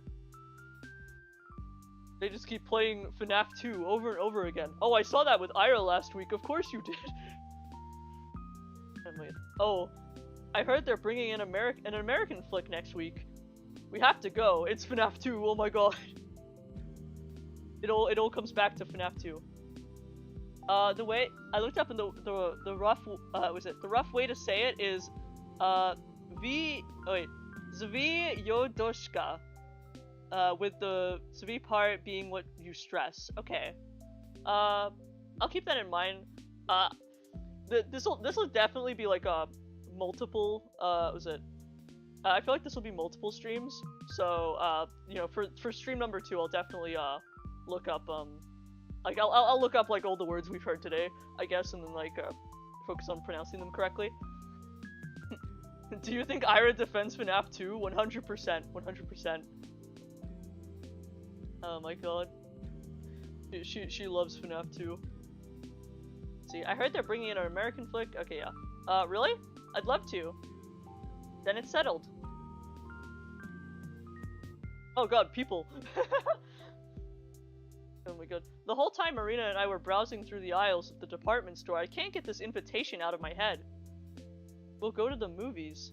We'll go to the movies! To a Hollywood film, no less. I'm so happy that it's Saturday. Oh my god, a new week can't come soon enough. Isn't that funny? I got the same kind of invite just earlier this morning. But everything about that, even if those boys were only joking, everything about that made me feel disgusting. Funny that. Man, I can't wait to get out of here. The store? The city, dummy. Who? Really? What, you don't? Well, I like it here. I think it's really pretty. Aha, I can't argue with that. I just wish there was more to do, I guess. I know they're planning to expand the place. They'll take the barracks down in spring to build new blocks. Then there's talks about a new sports complex. And but all that stuff will take freaking years. I'm bored now. Oh, I had no idea about the barracks. Really? Really? You live under a rock, don't you? It seems like it. Well, now you know. Point is, there's jack all to do here. Can't wait until I'm done with school. Just a year and a half left. Do you know where you'll be studying already? No clue. We'll see where life takes me. I'm a person of countless talents. Who knows which one will be my calling? Whoa, really? That's pretty amazing. I don't really have that many skills, I think. Well, it's all about the mindset. I'll make bank anywhere if I just put my mind to it. As long as it's not math. Oh my god, same. Or bio. Oh, same. Or English. Or chemistry. Or physics. Or Russian. Or history. Or lit. Wait a second. So how about you? Got any plans yet? Oh, well, I'm only good at writing essays. So probably something in the arts. Oh, I thought you were like a top student or something. No, not at all. I do my homework, but when the teacher asks me to do something in front of the class, it's like my head goes empty. I don't do very well in tests either. Huh, that's surprising. You look pretty brainy. Thanks? No problem. Most of us ended up getting fruit juice and sausage rolls. For a while, we walked down the main street and I listened to Marina tell me funny stories. I don't contribute much, but at least she seems to enjoy making me laugh. I probably came across as boring. Perhaps I'm too easily impressed by mundane things. I look into her smile. It's lovely, and I'm not sure if I see anything behind it. But Marina is a very nice person. With nice people like that, it's hard to tell. Maybe she thinks I'm lame, but doesn't realize it. Maybe she's stifling and feeling down out of the goodness of her heart. Maybe one day it'll become too heavy, too unbearable, and that's when she'll explode at me for all the times I've acted strange or looked too ugly next to her. That day is getting closer with each passing minute. It's rapidly approaching when she's not, and she's none the wiser. And that's fine. I know it's coming, so I will prepare. Until that day, I enjoy my time with Marina to the fullest. This small repo doesn't come out of nowhere. I understand. Ira, who was supposed to be here until the tail end of December, went away. The same Ira came back as an answer to all my prayers. Bringing her would probably cost the world a lot of effort. And when all that effort was cut short, well, Garen called me a replacement at the cafe. Maybe that's true from his perspective, maybe even from Marina's. But from where I'm standing, Marina is a substitute for everything that Ira stood for. My hope, my shield, my happiness. It makes sense she appeared as soon as Ira vanished. In fact, it all lines up so perfectly. I'm surprised I didn't notice it all right away. Of course, that's what it is. But then I'm not certain why it isn't working like it should. It's not Marina's fault. It's not the fault of the universe either. That leaves only one other suspect. Me. Something in my brain just refuses to connect. It feels amazing to have someone like Marina go out of her way to talk to me, even if it's only because Ira's missing. Nevertheless, I can't appreciate it fully. I can't get lost into it the same way I was clearly meant to. And as if that's not enough, as if I still can't I still keep thinking about Ira all the time. It's only been 2 days since I last met her. 2 days are no reason to panic. Of course I saw her crying, but it's probably okay, right? Her taking some time to herself is nothing new. She's really tough, so she'll be fine. Of course she will. Everyone's been so blasé about her vanishment. Seems vapid. But when you look at it objectively, the situation isn't that alarming. I'm just a crybaby like always.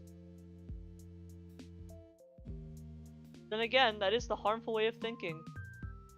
If I believe the universe has let something bad happen to someone like Ira, then I'd be doubting the world's sense of justice. Not only that, but I would also be rejecting the privilege I've been given. I want to draw an apt comparison, but all my metaphors are falling short. Maybe I'm like a child who was gifted a doll, lost it, and then started to pout when the replacement wasn't identical to the no. See? That's what happens. I can't stop comparing wonderful people to toys. What's wrong with me? Even when trying to explain how ungrateful I'm being, I find the most despicable way to do so. I really don't know if I have a soul at all. Are you okay? Marina looks at me expectantly. Holding her hands up to the hot air steams. In our aimless strolling, we've reached the warm vents next to the back entrance of the research center. The snow around the chutes has melted, forming uneven splashes of dark soil lovingly sprinkled within months-old cigarette butts. Yes, why? You look kinda down. If you're tired of my blabbering, you can just say so. If I get a bit carried away. No, I was just listening, really. Yeah. I just figured you were too polite to tell me to shut up. I wouldn't. I like listening to you. Honest? Yes, honest. Your stories are fun. And if you have so many friends, I'm surprised that, I appreciate you making time for me at all. Please, am I supposed to sit on my butt eating cake while Ira's gone? I mean, just yesterday, we actually have important stuff to talk about. And heck, it's nice to have a break off from school every once in a while. Variety is the spice of life, yeah? Alright. I kinda put a damper on your plans. Sorry. Dude, I just said it's cool. I like talking to you. It's like relaxing. Relaxing? Yup. It's weird saying that with the disappearance and all, haha. But when I discuss this stuff with you, it doesn't feel so scary. Ah, that's amazing. I actually felt that way since yesterday. I thought talking about such things should make you anxious, but it doesn't feel like that way at all. Right? Now that's scary. What kind of therapy is that? It's kind of strange, haha. Speaking of which, you wanted to ask something? Right, yes, there's a rumor going around, and I don't know whether to believe it. Maybe you know. Oh my god. Wait. So I'm like, reading up in chat for a bit. Oh my god. Yeah, okay, just, thanks for, summarizing, by the way, yeah, man. Let's see. Right, there's this rumor going around. Okay, I don't want to believe it. Maybe you know. Ira was seeing some, older man. This figures, you'd hear it eventually. Yes, I thought it would be true at first, that Ira could have eloped with that person or something like that. But you never mentioned anything of the sort, so it's probably just gossip. Elope? Ew! Ew? Why? I thought it sounded quite romantic. Bro. Okay. Romantic? The guy's like 35! Well, love has no age, right? Yuck! We're not saying stuff like that, it's dangerous! My face goes red. Did I really say something that embarrassing? Yeah, okay, well, I don't usually say anything when others bring this up. Like, if somebody asks me about it, I go, man, I've never seen her do anything like that, what a load of crap. But I think you'll understand. Eh? That's my brother. Oh, huh? That guy. The old guy. It's my bro. So, Ira and your brother are... No, they're not like that at all. Gross. She sticks her tongue out as if she's about to gag. That bad, huh? I would literally die. Oh no. But, what's going on then? If you don't mind telling me. It's fine. I think if anyone should know, it's you. Oh, really? I can trust you, right? You're not gonna run and tittle-tattle on your first chance you get, yeah? Of course. I mean, of course not. I thought so. Anyways, my brother, Lev. He works in the labs. Like the ones at the research complex. He's been helping Ira. Helping? With what? I guess you could call it managing her stress. Huh. She has a kind of neurotic condition. Sometimes her head goes haywire and there's nothing she can do. Lev says it's some kind of brain chemistry stuff. I can't say anything more than that. So when she got angry at her classmates... No, that's Ira at her soundest, if you believe it. Oh. You know it when you see it. Sometimes she can't focus on anything, any sound, any person. Sometimes her mind gets tangled and she starts to panic. Things like that. I see. You think she was, tangled up the other day we saw her? Yes, absolutely. It hasn't been that bad in a long while. Not even a year ago when she started treatment. All along. This whole time I had zero clue. The more I learn, the stupider I feel.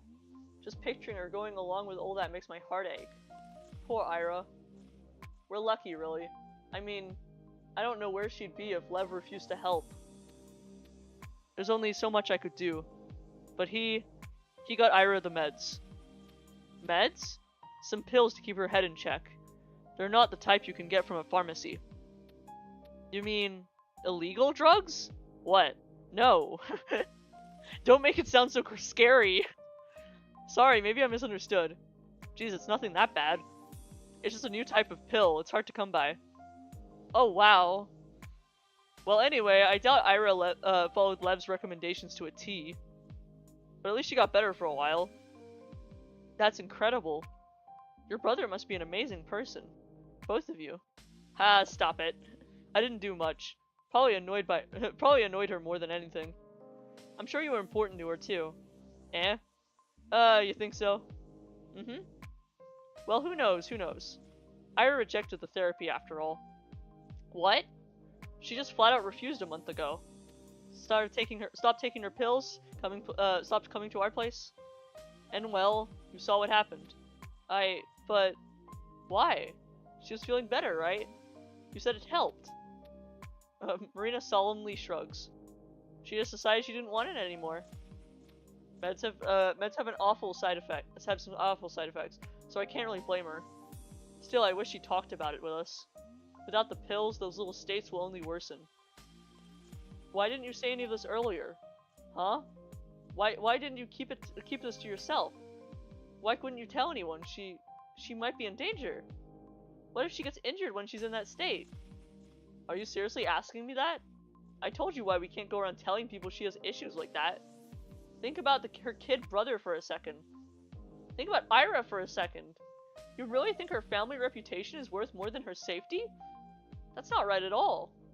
Jesus, Asya, I'm not asking that. Look, let's say I told the police about Ira's problem. Let's say I told them Lev was helping her. What then? What would that change? Would it point them towards a location? A culprit? Maybe it'd give them a motive. Yeah, I guess there's that. But so what? What do you mean, so what? They'll know she didn't run away just because she was rebelling or throwing a fit or something silly like that. Then everyone will understand serious and everyone will work hard to find her. Maybe the whole city will. Ha ha ha ha ha ha. Yeah, no, I thought so. Marina's bitter laugh is sharp enough to sting. They'll take it seriously? Band together? Ha! Asya, you should be on TV or something. Ha! Listen, Asya. Asrenka. But when we know, that's not how it works at all. You mean the police? The world. You think everyone will suddenly feel bad for her? That's cute. Let me tell you what people will actually say. People will say, oh, that makes sense. I always thought there was something off about her. That's right. She was totally messed up in the head. Yeah, this was bound to happen. Sick people can just snap. It's sad, but what can you do? No point in looking now. Betting a 10 she killed herself in a ditch. Betting a 10 she froze to death. Shut up. Don't say that. Stop lying to me. I'm not lying, damn it. That's how it's gonna go and you know it. They'll just turn it into an excuse to gossip more. They'll turn it into an excuse to brush her off. Her life, her choices, her disappearance, everything. Even if Ira's really gone, everyone will just remember her as that. She'll be the basket case that always had it coming.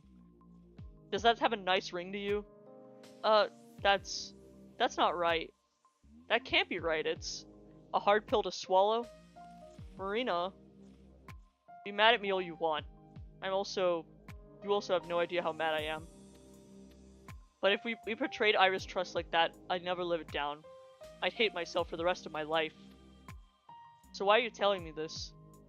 Because you told me you looked up to her. So I believed you'd understand. Maybe I was wrong. You think Ira would want us to tell everyone about this? You think she'd come back to thank us? Send a blessing from beyond the grave? Don't talk about her like that. Huh? Come on now. Asuka, you gotta face reality. You know how everybody will react then. No, that's not what I mean. I wiped the tears and snot that have apparently been pouring down my face. Don't talk about her like she's dead. Marina's lip trembles. She quickly sniffs her nose and fixes her collar. I don't really believe she's dead, you know. I just want you to understand, alright? Ira kept silent for a reason. I don't know if she's right or wrong for that, but I get it. When people learn about those things, it never turns out good. It's just degrading. I understand. Do you? Yes, you're probably right. It's not about everything, but about Ira. I can understand that. But Marina, you're also afraid, aren't you? Huh? If everyone learns about your family helping Ira with her condition, they'll suspect Lev, right? Well, you said you got her this. You said he got her this rare medication. Did Ira's parents know about that? No, but I don't think you're allowed to do that. Are you? Hmm? Marina, you're a little selfish, huh? No, I'm just It's okay. I know you're worried about Ira. Really. You helped her because you cared about her, right? Your brother, too. Of course we did. Yeah. So please don't pretend. Don't pretend you're keeping quiet only for her sake. Or for the sake of the of Tolik. I mean, I'm not pretending. I know. I just wanted to say, I don't think it's bad you're also worried about yourself. That's all. Haha. Yeah, sure. Why not? I'm scared to get in trouble. There. You don't have to say it like that. What? I'm saying it. I'm putting it out there. I don't want you to get in trouble. I don't want my brother to get in trouble. I don't want him to lose his job. Is that what you want to hear, Asya? Marina, please. I don't want to get into a fight with you. You're the one who started screaming at me. I don't want to fight either, you know. I'm sorry. I shouldn't have yelled. Please forgive me. Jeez. Why so serious all of a sudden? It's not a big deal. Maybe. I thought it was important. Sorry. Yeah, don't apologize. I feel like a total bully now. Oh, sorry, I'll stop. No, cut it out. Don't look at me like that. Don't look at me like those puppy dog eyes. Alright, I'll look away. You, for crying out loud. Rina chuckles and lowers her head. Her smile is wry and tired. But for some reason, I don't feel bad looking at it. Something about her defeated expression makes me feel hopeful. That doesn't sound very nice when I put it like that. Sorry. I got carried away is all. Oh. Oh no, not at all. You weren't rude or anything. No, really. I'm not usually like that. I don't talk like that. I know. And you're right. I said it in a nasty way, but you're right. I can come up with 100 of noble excuses, but they're just that, excuses. I'm just trying to keep my nose clean in the end. It's really lame, haha. That's not true. You need to look out for your own family too. All of the good you did for Ira's sake still matters. Please don't belittle it like that. Maybe it does. Blah, I don't know anymore. Everyone's just looking to save their own skin at the end of the day. Every man's an animal, yeah? That's not what I meant at all. No? I think you're still a very good person, Marina. Ah. Oh my god. You're a funny girl, Asya. What? Really, I don't know what to make of you. I don't know if it works, but I just want to trust you. How to explain? It feels like you'd never judge a person. Really? At first I thought you were like really innocent. Not dumb, but maybe a little dumb. Sorry. I don't think that's really true though. I don't think you're naive. You know, I can usually make an easy read on people. With you though, well, maybe it's because I only met you yesterday. But you're really nice, Asya. Nicer than I could ever hope to be. No, please don't say that. Nice is meaningless when applied to me. I'm not really charitable. I'm not really kind. I'm not really honest. I've been nothing but a hypocrite this whole conversation. Marina says all of these things so genuinely, I don't have the strength to shut them down. It's like that it's like that love letter. It's like that love letter, not only the other way around. Her kind words aren't really true. This last time I'm aware of that, but while Marina herself has no idea. Does that diminish the value of those words? No. Marina didn't choose to be wrong. Kindness can be misguided, but it still deserves appreciation. Real or not, it does deserve gratitude. Thank you. Yeah, I'm not sure if what I said counts as a compliment. Of course it does. I look into the world. A world where everyone is kind to me. A world where every sight I see is beautiful. An unjust, lovely world. Its kindness is misguided on a level I cannot even fathom. But calling it misguided is an insult to the universe itself. What I do know is what's worthy of about what's worthy and what do I know about what's worthy and what isn't. At most, I'm a conceited gnat. I shouldn't try to understand the whats and whys. The only thing I know I have the right to do. The only reasonable thing for me is to say thank you. So I will just do that. I will say it. I'll say it as many times as it takes to get my feelings across. In other words, I'll say it endlessly. Oh? Oh my god. Holy shit. Oh my god. This girl. Is she okay?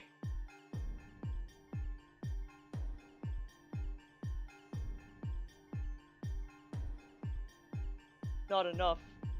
My life is finite. So is my gratitude. It will never be enough, even if I keep living until our dying sun swallows the earth. It's a promise I will never fulfill. Also, I'll retract it. I apologize. I need to try a different approach. The number of gratitudes I can express will only be finite and meager. But what if the gratitude itself becomes infinite? An expression of endless gratitude. Is that possible? Does it sound right? I can repeat my thanks for as long as I live, like a pulsar emitting a wave after a wave of magnetic radiation. Yes, just like that. A pulsar's radiation travels endlessly inside a vacuum. Mine should be able to do the same. But right now, my signals keep getting buried under the 10,000 kilometers of our planet's atmosphere. They're too weak. They dissipate under the weight of 5 quadrillion tons of air. Well, it's not as much if they travel straight up. But I'm not good enough to do the numbers. All I know is my signal isn't strong enough. So then, what can I do? I could become an astronaut and fire off my messages from orbit. That has to work. Except I don't have anything it takes to be an astronaut. The next best thing would be to send a strong radio signal from the surface. But sending a transmission powerful enough to break through the Earth's atmosphere requires equipment that's out of its reach. In the same realm of possibility as me actually traveling to space. But then what are the other options here? How can my broadcast persevere? Ah, right. Isn't it obvious? Of course, it's so much like me to rely on others. It's so much like me to look for an external means of getting what I want. The answer is right here, right in front of my nose. The answer is in my reflection. The staring at me from the bathroom mirror. Oh my god. Me. It's all about me. I am my own parabolic antenna. The strength of my signal is decided by my own levels of gratitude. It's a matter of my resolve. It's a matter of admiration. It's a matter of dedication. If my signal is unable to pierce through the sky, that's a personal failing of mine. That's something I'm responsible for fixing. Can I do that? I can. Naturally, I can. Any point made against me will be an excuse. I just need to work hard. I need to work hard so that I will feel much more grateful. I need to overflow with adoration. I need to overflow with reverence. I need to overflow with love. If I fail to do that, my voice will never make it to the cosmos. And then, I'm so overwhelmed with grace that I could die. I'll get up to the highest point atop the sea level that I'm able to reach. I'll climb up high, and I'll I will look onto the sky, and I will angle myself so that trajectory is just right. Then I will start my most powerful transmission to date. I will scream thank you and I love you, and it's so loud that all the people in the radius of 3,000 kilometers will feel it in their hearts, and bones, and muscles. And the TV signals and radios will break. And the next day, the whole world will report a radio signal from unprecedented strength blasting from the communism peak. Although, maybe Mount Elbrus is more realistic. Oh my god. If I remember right, Dad climbed it right when he was in university. At least he has a pin from there tucked away in one of the drawers. I could ask him about it. No, better not. He's tired after work. I should go to my room. Tomorrow's the weekend, so I can stay up late. I don't need to do any homework either. I have the whole evening to myself. I will rest. And starting tomorrow, I'll work harder than ever before.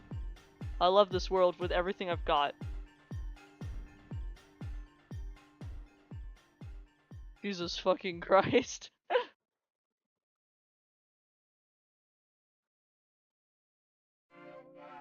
Oh.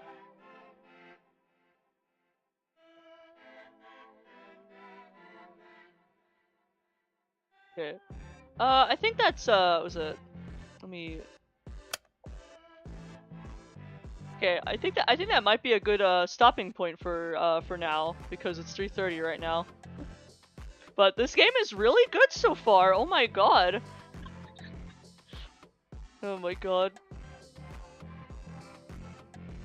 Oh, I'm very sorry if I wasn't reading the chat more consistently. I was trying to alternate, but was it my phone wasn't working, so I couldn't use like a second monitor. Oh my god. Oh, it's so I just had to alternate better. But I hope that went well. It seems you guys are enjoying this game, so that's awesome. Oh my god. All right. Thanks for being here, guys. I'll see you next time. I'll probably be able to play more of this next week on the same day, same time. That's my intention at least. Hey, all right. Love you guys.